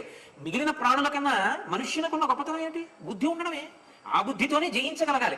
ఎలా జయిస్తారు అంటే భగవద్గీత అందుకే వచ్చింది. మీరు జయించడానికి మార్గాలు చెప్పింది గీత. మీరు ఒక ప్రత్యేకమైనటువంటి సమయంలో ఈశ్వరుణ్ణి ఉపాసన చేద్దామంటే చేయలేకపోతున్నారు, ధర్మాన్ని చేయలేకపోతున్నారు, మీరు పుణ్యాన్ని మూట కట్టుకోలేకపోతున్నారు. అప్పుడు ఈశ్వరుడు ఏం చెప్పాడంటే ఎక్కడ మొదలెడతావో తెలుసా?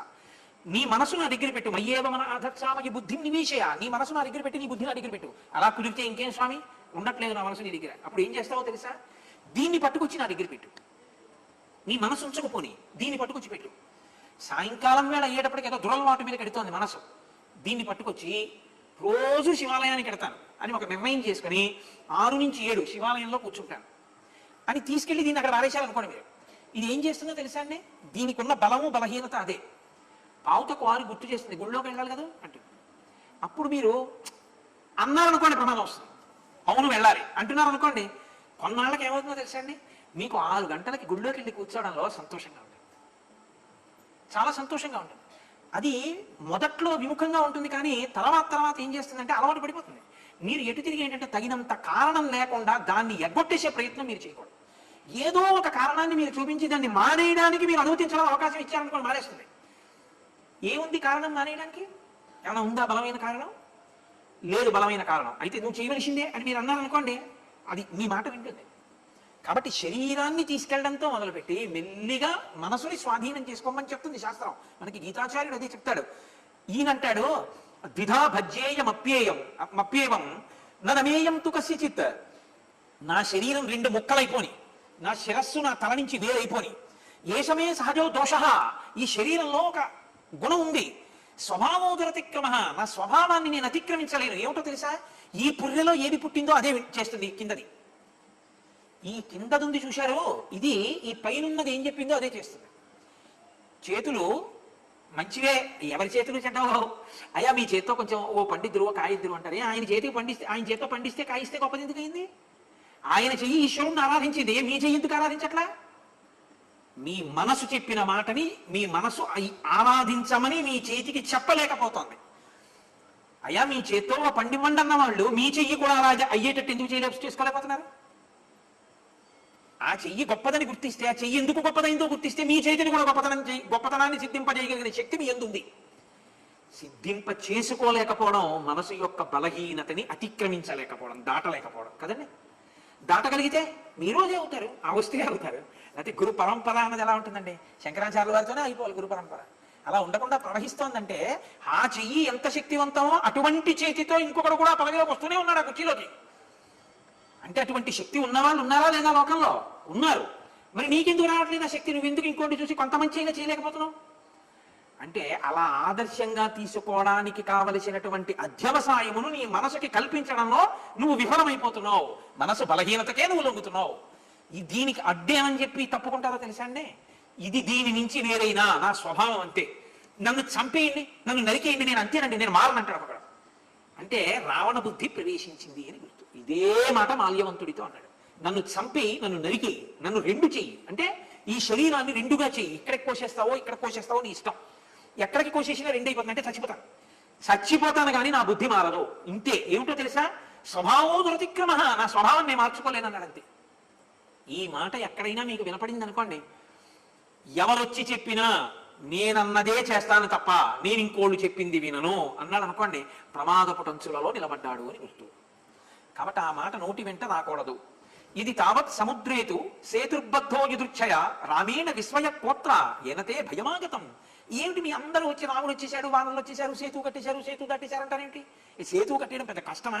సముద్రం ఏమిటి? ఓ పిల్ల కాలువలో తీసుకొచ్చి ఇంత మట్టి పోస్తే సేతు వస్తుంది. సేతు కట్టేశాడు, సముద్రం ఏమంత గొప్పదా అన్నాడు. ఇంకెవరు చెప్తారండి? ప్రారంభంలో ఏమన్నాడు? సముద్రానికి సేతు కట్టాడంటే మాటలు కాదండి. ఇప్పుడు ఏమంటున్నాడు? అది పిల్ల కాలువ, దానికి సేతు కడితే ఆశ్చర్యం ఏమిటి మీకు? దానికి అంత భయం ఏమిటి? నేను ఇంద్రుడిని జయించాను, నేను యక్షుడిని జయించాను, కిన్నెరుల్ని జయించాను, కింపురుషుల్ని జయించాను, రాముడు మానవుడు, నాకు పెద్ద లెక్క, నేను చంపేస్తాను. యుద్ధకాండగా వినడం ఒక ఎత్తు, యుద్ధకాండలోంచి మనలో మార్చుకోవలసిన విషయాలను వినడం ఒక ఎత్తు. కాబట్టి ఇప్పుడు మాల్యవంతుడు అన్నాడు, ఆశీర్వచనం చేశాడు. అంటే పెద్దలైన వారు ఏం చేయగలరు? బాగుండాలని మీరు కోరుకుంటున్నారు, ఆయన ఏమో బాగుండడానికి సిద్ధంగా లేడు. కాబట్టి మీరు కోపై శాపవాక్కు విడిచిపెట్టారనుకోండి, ఇంకా తొందరగా పాడైపోతారు. మీరు ఎందుకు వచ్చారు? బాగు చేయడానికి వచ్చారు. ఇప్పుడు బాగుపడే దృష్టి వీడికి కలుగుగాక అనో ప్రార్థన చేసి వెళ్ళాలి. అప్పుడు మీ పెద్దరికం నిలబడిందని గుర్తు. మీరు కోపానికి వశులైపోయారు అనుకోండి, అప్పుడు మీ పెద్దరికం అయినట్టు అది కలిపోయినట్టే కదా.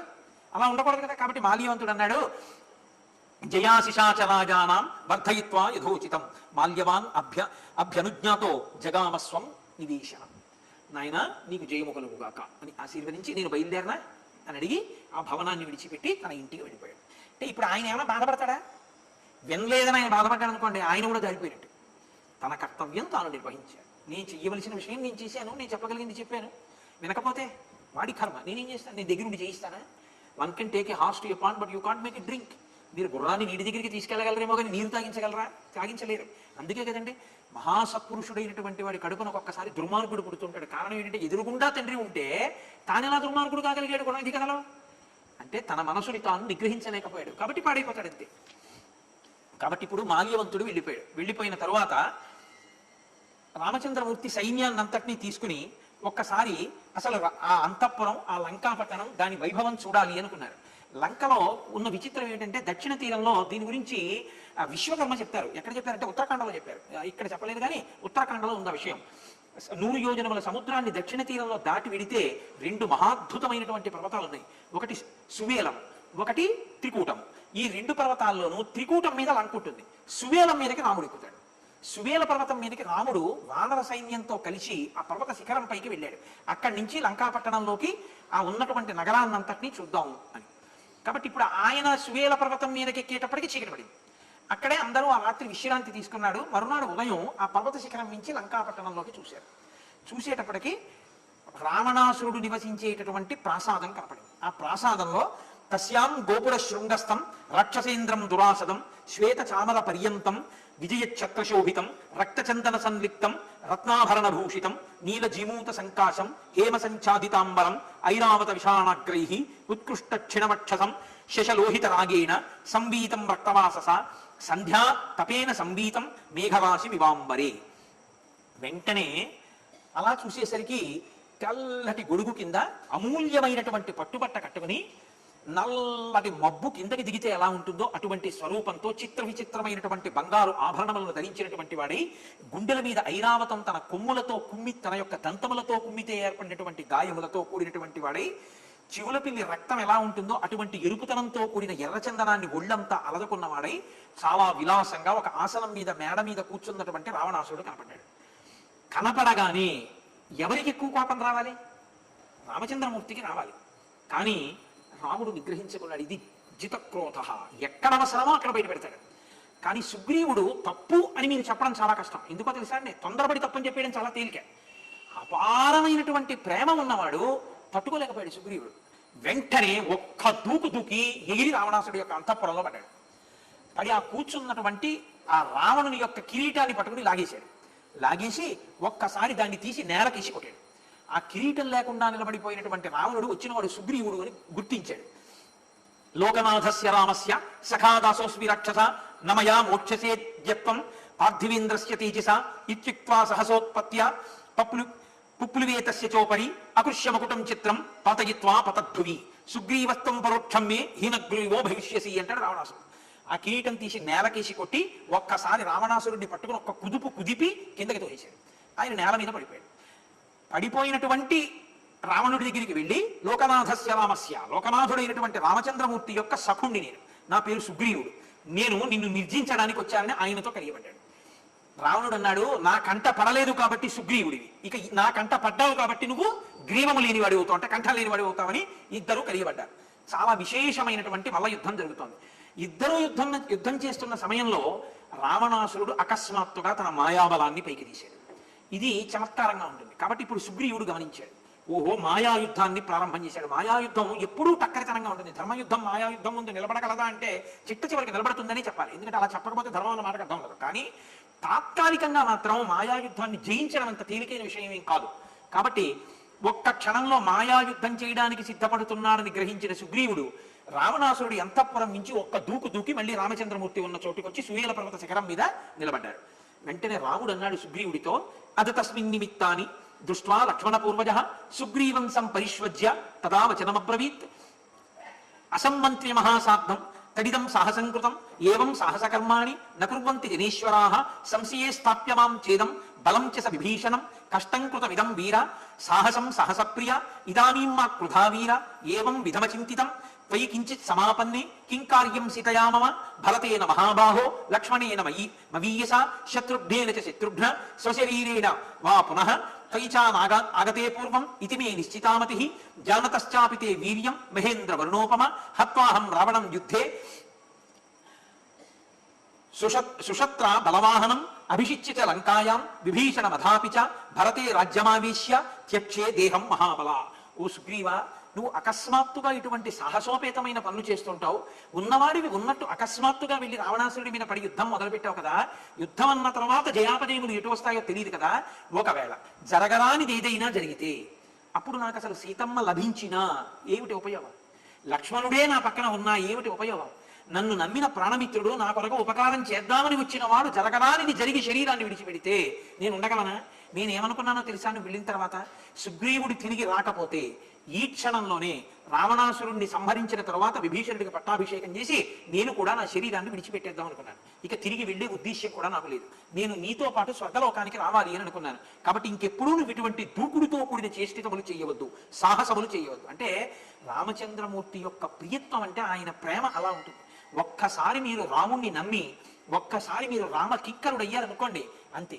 ఇక రామచంద్రమూర్తి మీతో అంత స్నేహంగా అంత ప్రీతిగా ఆయన ఉంటారు.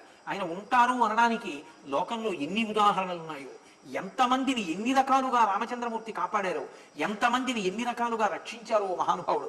కాబట్టి సుగ్రీవుడు అన్నాడు, తమ భార్యాపహర్తారం దృష్ట్వా రాఘవ రావణం వర్షయామి కథం వీర జానన్ పౌరుషమాత్మన. ఈ దుర్మార్గుడే నీ భార్యని అపహరించిన వాడన్న భావన నాలో కలగగానే, ఇది స్నేహప్రియత్వం. ఎంత ప్రేమో చూడండి ఆ సుగ్రీవుడికి. నీ భార్యను అపహరించినటువంటి దుర్మార్గుడు వీడే అన్న ఆలోచన కలిగిన ఉత్తర క్షణంలో నన్ను నేను నిగ్రహించుకోలేకపోయాను. అందుకని ఒక్కసారి ఎగిరి అక్కడికి వెళ్ళి రావణాసుడితో యుద్ధం చేశాను తప్ప దీని వలన వచ్చినటువంటి ఇబ్బంది లేదు. కాబట్టి నువ్వు ఆశ్వాసమును మనశ్శాంతిని పొందవలసినది అన్నారు. తర్వాత యుద్ధానికి సిద్ధమయ్యారు. ఏ ద్వారం దగ్గర ఎవరు నిలబడాలో చెప్పారు. చెబుతూ ప్రధానంగా మన సైన్యానికి ఉండవలసినటువంటి లక్షణం ఒక్కటే, జరిగేటటువంటి యుద్ధం వానరులకు నరులకు రాక్షసులకు జరుగుతుంది. రాక్షసులు కామరూపులు రాత్రి యుద్ధం చేస్తారు. కాబట్టి ఇప్పుడు ఎవరు అన్నది మనకి తెలియదు. వచ్చిన పెద్ద సమస్య ఏంటంటే మన వేషాలు వాళ్ళు కడతారు. మీకు కామరూపాలు తెలుసు. కాబట్టి మీరు కామరూపాలు పొందితే నేను బాణప్రయోగం చేసేటప్పుడు ఎవరు వానరుడో ఎవడు రాక్షసుడో తెలియదు. కాబట్టి ఒక్క వానరుడు నా చేత నలిగిపోయినా నేను ఈ యుద్ధానికి రావడం వల్ల ప్రయోజనం ఉండదు. కాబట్టి మీరు మాత్రం కామరూపములను తీసుకొనరాదు. వానరులందరూ వానరులుగానే ఉండాలి. ఒక్క 7 మాత్రమే మనుష్య రూపంలో తిరగాలి ఈ యుద్ధ భూమిలో. 1 నేను, 2 లక్ష్మణమూర్తి, 3 విభీషణుడు, 4 విభీషణుడి యొక్క సచివులు. ఈ 7 మాత్రం మనుష్య రూపాలతో తిరుగుతారు. మిగిలిన వాళ్ళందరూ వానర రూపాలతోనే ఉండాలి. అప్పుడు నాకు బండ గుర్తు ఏమిటంటే 7 మనుష్యులు, మిగిలిన వానరములు నా వాళ్ళు. కనబడ్డ రాక్షసులందరూ రాక్షసులే, లేకపోతే అయోమయావస్థ వస్తుంది. మీరు అప్పుడప్పుడు రాక్షసులుగా మారడం మొదలు పెడితే, ఇప్పుడు ఎలా సాహసం చేశారో అలా కామరూపాలు పొందితే నేను కూడా తొందరపడి రాక్షసుడే అనుకుని బాణం వేసేస్తే నా వారిని నేను చంపుకోవడం అవుతుంది. ఇదే మనకి కొండ గుర్తు. 7 మనుష్య రూపంలో ఉంటారు, మిగిలిన వాళ్ళు వానర రూపంలో ఉంటారు. అంటే మీరు ఒకటి గమనించాలి, తన కార్యం నడిచిపోవడం రాముడికి ప్రధానం కాదు. తనని నమ్మి వచ్చిన వాళ్ళని ఎంత జాగ్రత్తగా రక్షించాలన్న దాని మీద రాముడి యొక్క లక్ష్యం ఉంటుంది. రావణుడైతే తను కోరుకున్న కోరిక తీరితే చాలు, దానికోసం ఎంతమంది నిహతులైపోయినా ఇది పట్టింపు ఉండదు. ఇది ఇద్దరికీ తేడా. కాబట్టి ఎవరిని పట్టుకుంటే బతుకుతారు, ఎవరిని పట్టుకుంటే మడిసిపోతారు. రాముణ్ణి పట్టుకున్నవాడు ఎప్పటికీ బతుకుతాడు, రావణుణ్ణి పట్టుకున్నవాడు ఎప్పుడైనా మడిసిపోతాడు. ఇది తీర్పు. కాబట్టి యుద్ధానికి వ్యూహాన్నంతటినీ రచించారు. రచించిన తర్వాత వాళ్ళందరూ వెంటనే చెట్లు పీకేశారు, పర్వత శిఖరాలు పీకేశారు, శిలలు పట్టుకొచ్చేశారు. వాళ్ళందరూ ఇంకా రామచంద్రమూర్తి అనడమే తరువాయి వెళ్ళి ఆ ప్రాకారముల మీద పడిపోవడానికి సిద్ధంగా ఉన్నారు. అటువంటి సమయంలో రాముడు పరమధర్మాత్ముడు. ఆయన అన్నాడు, ఎప్పుడూ యుద్ధాన్ని యుద్ధంగా ప్రారంభించకూడదు. ఒక్క మంచి మాట మనం చెప్పవలసి ఉంటుంది. అప్పుడు కూడా వినకపోతే ఇక చంపడం వినా మార్గం లేదు. ఇది ఆయన ధర్మం అంటే. ఇప్పుడు మీరు రామావతారానికి ఉన్నటువంటి గొప్పతనాన్ని ఏది గుర్తించవలసి ఉంటుందంటే, ఎన్ని తప్పులు చేశాడన్నది రాముడు చూడడు, మారగలవా ఇది చూస్తాడు. ఈ క్షణం వరకు నా జీవితంలో నేను ఎన్ని మహాపాపములు చేశాను చూడడానికి సిద్ధంగా రాముడు లేడు. త్రికరణ శుద్ధిగా నువ్వు రాముడి ముందు నేల మీద పడి పాహిరామ ప్రభు అనగలవా? నువ్వు అలా అనగలిగితే స్వీకరించడానికి రాముడు సిద్ధంగా ఉన్నాడు. శ్రీరామాయణం ఈ జాతికి పెట్టిన పెద్ద భిక్ష, పెద్ద ఓదార్పు వాక్కు ఇదే. ఎందుకంటే తప్పు చెయ్యని వాడెవడు లేడు. కానీ ఇక చెయ్యను, చేసినది మన్నింపబడుగాక. రామ, నా తప్పులు నీకు తెలుసు, మన్నించు అని పడగలవా? పడితే రామచంద్రమూర్తి నిన్ను స్వీకరించడానికి సిద్ధంగా ఉన్నారు. నువ్వు అలా లేకపోతే నువ్వు రావణుడితో సమానం. నిన్ను రక్షించగలిగిన వారు లేరు. అంతే తేడా. ఇది పట్టుకోగలిగితే రామాయణం యొక్క ప్రయోజనం సిద్ధిస్తుంది. ఇది పట్టుకోలేకపోతే శ్రీరామాయణం చెప్పినా మారకపోవడం, శ్రీరామాయణం చదివినా మారకపోవడం, ఎంతమంది మాటలు విన్నా మారనటువంటి రావణుని యొక్క పూలికలాగే ఉంటుంది. కాబట్టి ఇప్పుడు ఆయన పిలిచన్నారు, నేను ఏ సీతమ్మ తల్లి కోసం యుద్ధానికి బయలుదేరి లంకాపట్టణానికి వచ్చానో ఆ లంకాపట్టణాన్ని నశింప చెయ్యకుండా ఉండను. సీతమ్మని తీసుకొచ్చి నాకు సమర్పించాడా కృతకృత్యుడవుతాడు. అలా సమర్పించలేదా ఈ లంకాపట్టణాన్ని నశింపచేసి రాక్షస సహితంగా రావణుణ్ణి నిర్మూలిస్తానన్నానని వెళ్ళి చెప్పిరా అని అంగదుడిని పంపించాడు. సభామంటపంలో కూర్చున్నటువంటి రావణుని యొక్క సభలోకి అంగదుడు ప్రవేశించాడు. ప్రవేశించి, దూతోహం కోసలేంద్రస్య రామస్యాక్లిష్ట కర్మణ వాలిపుత్రోంగదో నామ ఎదితే శ్రోత్రమాగత. నేను వాలి యొక్క పుత్రుణ్ణి, నన్ను అంగదుడు అంటారు. దూతోహం కోసలేంద్రస్య, నేను కోసలేంద్రుడైనటువంటి రామచంద్రమూర్తి యొక్క దూతని. అక్లిష్ట కర్మణ, హేళగా ఇటువంటి పనైనా చెయ్యగలిగినటువంటి మహానుభావుడు మా రామచంద్రమూర్తి. నీకు 4 మంచి మాటలు చెప్పమని పంపారు, కాబట్టి చెప్తాను విను. అహత్వాన్ రాఘవో రామ కౌసల్యానందవర్ధన నిష్పత్య ప్రతియుద్ధస్వ నృశంస పురుషోభవ హంతాస్మిత్వాం సహామాత్యాం సపుత్ర జ్ఞాతి బాంధవం నిరుద్విగ్నాస్త్రయో లోక భవిష్యంతి హతే త్వయి దేవదానవ యక్షాణాం గంధర్వోరగ రక్షసాం శత్రుం అద్యోద్ధరిష్యామి త్వాం ఋషీణాం చ కంటకం విభీషణస్య చైశ్వర్యం భవిష్యతి హతే త్వయి నచేత్ సత్కృత్య వైదేహీం ప్రణిపత్య ప్రదాస్యసి ఇత్యేవం పరుషం వాక్యం బ్రువాణే హరిపుంగవే అమర్ష వశమాపన్నో నిశాచర గణీశ్వరః. నీ యొక్క బంధు పుత్ర మిత్ర పరివారంగా లంకాపట్టణంతో సహా నశింపజేయడానికి రామచంద్రమూర్తి సైన్యంతో యుద్ధానికి సిద్ధంగా ఉన్నారు. నీతో ఒక్క మాట చెప్పమని చెప్పారు. ఇప్పటికైనా నీ తప్పు తెలుసుకుని సీతమ్మని రామచంద్రమూర్తికి అప్పచెప్తే నిన్ను క్షమించి వెళ్ళిపోవడానికి రాముడు సిద్ధంగా ఉన్నాడు. కాబట్టి సీతమ్మని అప్పచెప్తావో లంకతో సైన్యంతో కుటుంబంతో నశించిపోతావో తేల్చుకోవలసిన సమయం ఆసన్నమైంది. కాబట్టి రావణ, నీకు ఈ మంచి మాటలు చెప్పడానికి వచ్చాను, వాలిపుత్రుణ్ణి అంగదుణ్ణి అని చెప్పారు. వెంటనే రావణుడు అన్నాడు, ఈ వానరాన్ని పట్టి బంధించి సంహరించండి అన్నాడు. ఇదే రాముడైతే. అందుకే మహర్షి పక్క పక్కనే చూపిస్తుంటారు. ఇదే రామచంద్రమూర్తి అయితే నిజంగా దొరికినా కూడా నీ దగ్గర అస్త్రం లేదు శస్త్రం లేదు, నిన్ను నేను చంపను విడిపమంటాను. రావణుడైతే పట్టి చంపేయమన్నాడు. అప్పుడైతే తప్పని చెప్పడానికి విభీషణుడు ఉన్నాడు, ఇప్పుడు చెప్పడానికి ఆ విభీషణుడు కూడా లేదు. మంచి చెప్పే వాళ్ళని కూడా దూరం చేసుకుంటున్నాడు. జీవితంలో అన్నిటికన్నా గొప్ప లక్షణం ఏంటో తెలుసా అండి? మీకు వినడానికి కొంచెం కష్టంగా అనిపించినా వీడి ఇంట్లో చెవులో ఇలా గుడికట్టుకుని పూరేస్తాడు, అస్తమానం తప్పు తప్పు తప్పు తప్పు అంటాడు అని చెప్పి మీరు దూరం ఎప్పుడూ అవ్వకూడదు. సత్పురుషులకు ప్రయత్నపూర్వకంగా మీరు దగ్గరగానే ఉండాలి. మీకు మంచి బోధ చెయ్యాలి అనుకున్నవాడు మంచినే బోధ చేస్తాడు కదండి. అది కష్టంగా ఉండొచ్చు, కానీ మీరు వారినే బాగా పట్టుకోవాలి. ఎందుకో తెలుసా? ఆయన దూరం అయిపోయాడు అనుకోండి, ఇప్పుడు పెద్ద ప్రమాదం ఎక్కడొస్తుందంటే మీకు మంచి చెప్పేవాడు ఉండడు. మంచి చెప్పేవాడు ఉండడు కాబట్టి చెడు వైపుకు వెళ్ళి తొందరగా నశిస్తాడు. తొందరగా నశించిన తర్వాత తిరియక్కుల్లోకి వెడతాడు. తిరియక్కుల్లోకి వెళ్ళిన తర్వాత మళ్ళీ వినగలిగినటువంటి ప్రజ్ఞ ఉన్న మనుష్య జన్మలోకి రావడానికి కొన్ని కోట్ల జన్మలు ఎత్తాలి. ఇన్ని కోట్ల జన్మలు ఎత్తితే ఏమిటంటే ఇబ్బంది అని మీరు నన్ను అడగచ్చు. సహజంగా చచ్చిపోయే అవకాశం ఉండదు. అది పెద్ద బాధ. మనుష్య జన్మకి వరం ఏమిటంటే ఆఖరి ఊపిరి తనంత తాను వదిలిపెట్టేంత వరకు ఎవరు ముక్కు మూసి చంపేరు. కానీ మిగిలినటువంటి జీవుల్లో ఏమిటో తెలుసా అండి? ఎంత కండ పట్టింది అన్నంత వరకే పోషిస్తారు. మేకని గడ్డి పెట్టి పోషిస్తున్నాడు అనుకోండి, మీరు చూసారో లేదో, ఆ ముందరి కాళ్ళ రెండిటి మధ్యలో ఉన్న కంఠం దగ్గర నొక్కి చూస్తూ ఉంటారు. ఇది ఎంత కండ పట్టింది అని, ఎంత బరువు ఉంటుంది ఈ మేక అన్నదాన్ని బట్టి ధర పలుకుతుంది. ఒక గొర్రెైనా అంతే, ఉన్నిని బట్టి మాంసాన్ని బట్టి పలుకుతుంది. ఒక కోడి ఎంత మాంసం పట్టింది అన్నది చూస్తారు. ఆ ప్రాణులు తమంత తాము మరణించలేవు.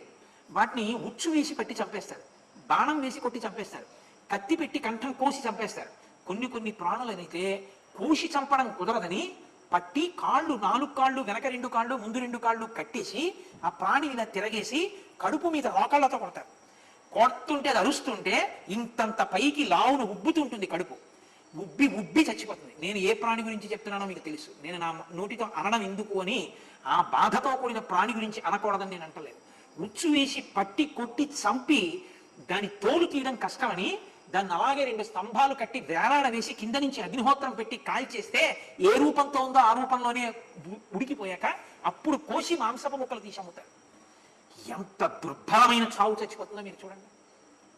అలా కోట్ల జన్మలు ఎత్తాలి. ఎందుకు తెచ్చుకుంటాం ఆ ప్రారంభం? మిగిలిన వాళ్ళు డబ్బిస్తారేమో, మిగిలిన వాళ్ళు ఏదో సుఖాన్ని ఇస్తారేమో, కానీ నువ్వు ఇలా చచ్చిపోకుండా చేయగలిగినటువంటి పుణ్యాన్ని నీకు కట్టబెట్టగలిగిన వాడు ఒక్కడే ఉన్నాడు, సత్పురుషుడు. ఆయన తాను ధర్మమునందు నిలబడి నిన్ను ధర్మమునందు లాగడానికి ప్రయత్నిస్తాడు. నువ్వు ఆ ఒక్క బంధనంగాని వదిలేసుకున్నావో చాలా ఇబ్బందుల్లోకి వెళ్ళిపోతావు. అందుకే కష్టంగా ఉన్నా అంటి పెట్టుకుని ఉండి తీరాలి సత్పురుషుడితో. ఆ ఉండను అన్న మాట చాలా ప్రమాదకరం. అందుకే శృణ్వంతప, విను విను బాగా విను బాగా విను అంటారు. ఎందుకో తెలుసా అండి? అది అనుభవించేటప్పుడు తెలుస్తుంది ఆ బాధ ఏమిటో. చాలా కష్టంగా ఉంటుంది. అందుకని పొందవద్దు, చాలా ఇబ్బంది పడిపోతావు. అటువంటి బాధలు పడకుండా ఉండాలంటే హాయిగా కనీసంలో కనీసం నీ ఎంత నువ్వు ఊపిరి వదిలిపెట్టగలిగినటువంటి ఏకైక జన్మ మనుష్య జన్మ. ఈశ్వరుడు ఇన్ని వరాలు ఇచ్చినటువంటి జన్మ మనుష్య జన్మ. ఆయన ఏమి మనల్ని అనుభవించద్దన్నాడు? ఆయన అన్ని అనుభవించమని చెప్పాడు. అందుకే ఆయన ఇన్ని భోగాలు సృష్టించాడు. ఆయన బెల్లం ముక్క దేనికి సృష్టించాడు? మనం తినమనే సృష్టించాడు. ఆయన పంచదార ఎందుకు సృష్టించాడు? మనని తినమనే సృష్టించాడు. ఆయన చెరుకు కర్ర ఎందుకు సృష్టించాడు? మనని తినమనే సృష్టించాడు. అదే భూమిలో ఇక్కడ చెరుకు కర్ర సృష్టించిన వాడు ఆ పక్కనే వేస్తే గంజాయి మొక్కని మత్తిచ్చేదాన్ని సృష్టించాడు. ఆ పక్కనే చేదు రసంతో ఉన్న కుంకుడుకాయని ఆయనే పోషించాడు. ఒక్క భూమిలోంచి ఇన్ని వస్తున్నాయి. ఇవన్నీ అంటే గంజాయి మొక్కని అనుభవించమని నా ఉద్దేశం కాదు. ఈశ్వరుడు మిమ్మల్ని మనల్ని అనుభవించమని ఇచ్చాడు ఇవన్నీ తప్ప, ఇవన్నీ మీరు అనుభవించకండి, మీరు వీటన్నింటినీ చూసి నోరు కట్టేసుకోండి, కళ్ళు మూసేసుకోండి, చెవులు మూసేసుకోండి, ఇవేమి అనుభవించద్దు, నన్నే తలుచుకుంటూ వేటి చూడకుండా బతకండి ఆయన అనలేదు. అమ్మ పాయసం వండేది తను తినడం కన్నా పిల్లల కోసం వండుతుంది. పిల్లల కోసం వండిన అమ్మ పాయసం కాస్త గ్లాసులో పోసి పిల్లలకి ఇచ్చిందని వాడు తాగేసి అమ్మ ఇంకొంచెం పోయమ్మా అన్నాడు అనుకోండి, ఇంకొంచెం పోస్తుంది. వాడు ఇంకొంచెం తాగేసి అమ్మ ఇంకా ఉందా అన్నాడు అనుకోండి, పెదవులు లాక్కుంటూ ఆ ఉన్న కాస్త పోసేస్తుంది. వాడు గబగబా తాగేసిన తర్వాత అమ్మ వంక చూసి అమ్మ నీకేది అంటాడు. నాన్న నువ్వు నీకు బాగుందా అంటుంది అమ్మ. చాలా బాగుందమ్మా అంటాడు. నువ్వు నీ కడుపు నిండితే నా కడుపు నిండిపోయింది నాన్న అంటుంది అమ్మ. అంతేగాని మరి తాగేటప్పుడు బుద్ధి నువ్వు అడిగావా నేను తిన్నానా అంటుంది అమ్మ అనదు. నువ్వు తాగేస్తే తన కడుపు నిండిపోయిందన్న అమ్మ ఎటువంటిదో ఆయన సృష్టించిందంతా ఈ పాయసాలన్నీ ఆయన వండింది మన కోసమే. మిగిలిన ప్రాణుల కన్నా మనుష్యుణ్ణి అనుభవించమని, అందుకే మనిషి అనుభవించింది లేదు. పెద్ద పులి చర్మం కూడా ఒలిచి తను వేసుకు కూర్చుంటాడు, పెద్ద పులి గోరు కూడా తన గుడ్డల మీద వేసుకుంటాడు, ఏనుగు దంతాలు పీకి ఇంట్లో వస్తువులు చేయించుకుంటాడు. మిగిలిన వాటికి ఇచ్చిన వైభవాలన్నీ అంతిమంగా మనిషి అనుభవిస్తున్నాడు. ఇన్ని అనుభవించేటప్పుడు ఎవడు వీటిని ఇచ్చాడో వాడిది అని చెప్పి అనుభవించు. ఆ పాటి కూడా లేకపోతే ఇక కృతజ్ఞత కదండి, అది ఎంత దొంగతనం అండి. ఇంకా ఆ ఒక్క మాట అనడానికి సంస్కారం కావాలి. ఆ సంస్కారం ఏర్పడడానికి మీరు ప్రవచనాలు వినాలి. ఆ సంస్కారం ఏర్పడడానికి రామాయణం చదువుకోవాలి. ఆ సంస్కారం లేకుండా బతికేయడానికి ఇవన్నీ వదిలేసి బతికేయచ్చు.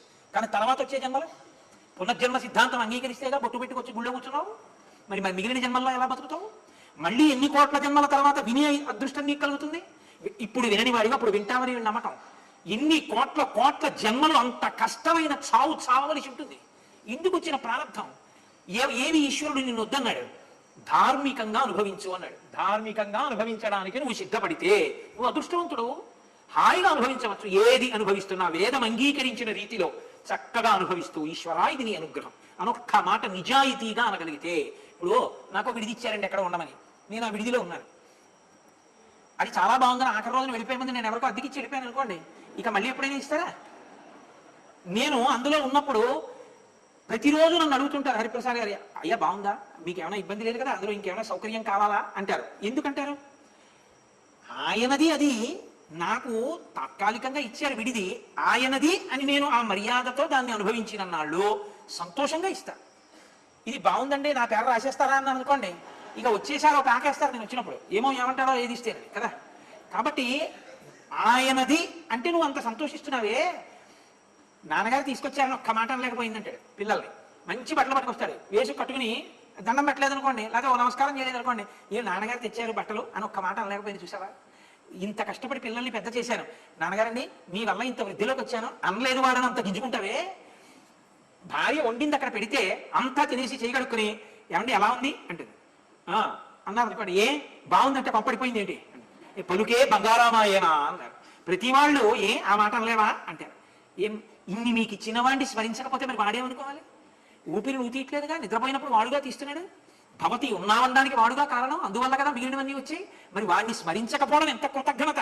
వాడిని ఒక్కదాన్ని ముందుకు పెట్టారనుకోండి, వాడిచ్చిన వైభవం అన్నారు అనుకోండి, తప్పు పని చేస్తూ వాడు ఇచ్చిందని చేయండి చూస్తాను. ఇది తప్పు పని అని తెలిసి వాడిచ్చిందని మీరు చేయగలరా? మీరు చేయలేరు. వాడిచ్చిందని చెయ్యాలంటే వాడిచ్చిందని చేసేవి మీరు చేయవలసి ఉంటుంది. అంతే, అయిపోయింది, జీవితం తిద్దపడిపోయింది అంతే. కాబట్టి సత్పురుష సహవాసం అన్నది ఎన్నడూ విడిచిపెట్టకూడదు.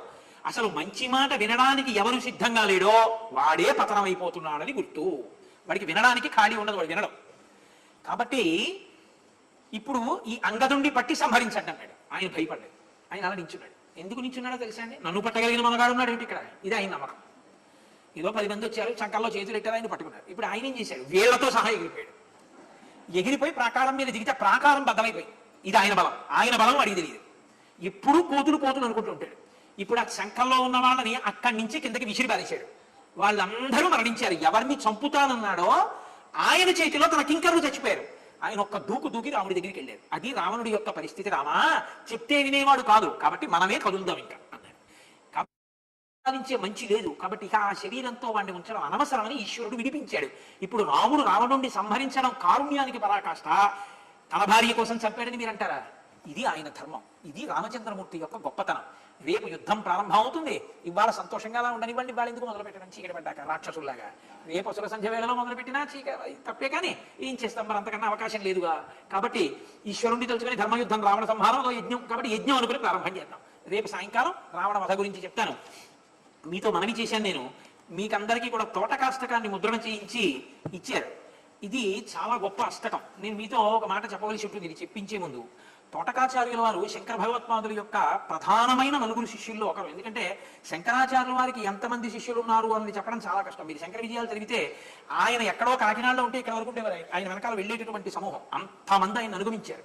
అటువంటి శంకర భగవత్పాదుల చుట్టూ ఉన్నటువంటి నలుగురు శిష్యులలో తోటకాచార్యుల వారు అందరికన్నా కూడా కొంచెం తక్కువ బుద్ధి ప్రజ్ఞ కలిగిన వారు. కానీ శంకర భగవత్పాదులకి అనన్య సామాన్యమైనటువంటి శుశ్రూష చేశారు ఆయన. ఒకప్పుడు ఆయన మీద కోపం వచ్చి అభినవగుప్తుడు అనబడేటటువంటి ఒక ఆయన మీద ప్రయోగం చేశాడు.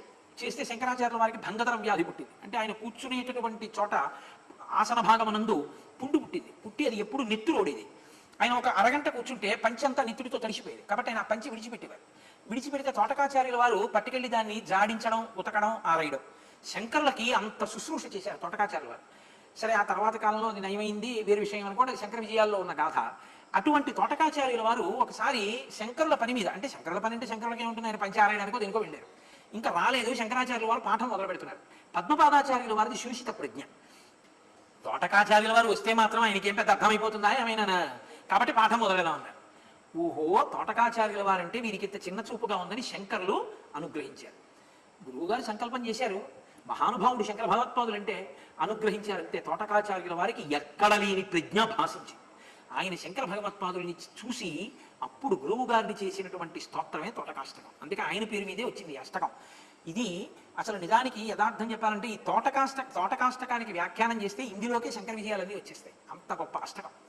ఈ అష్టకాన్ని శంకర భగవత్పాదుల దగ్గర చదివితే గురువు గారి యొక్క అనుగ్రహం కలుగుతుంది. గురువు గారి అనుగ్రహం కలిగితే ఏమవుతుంది? ఇహము పరము రెండు సిద్ధిస్తాయి.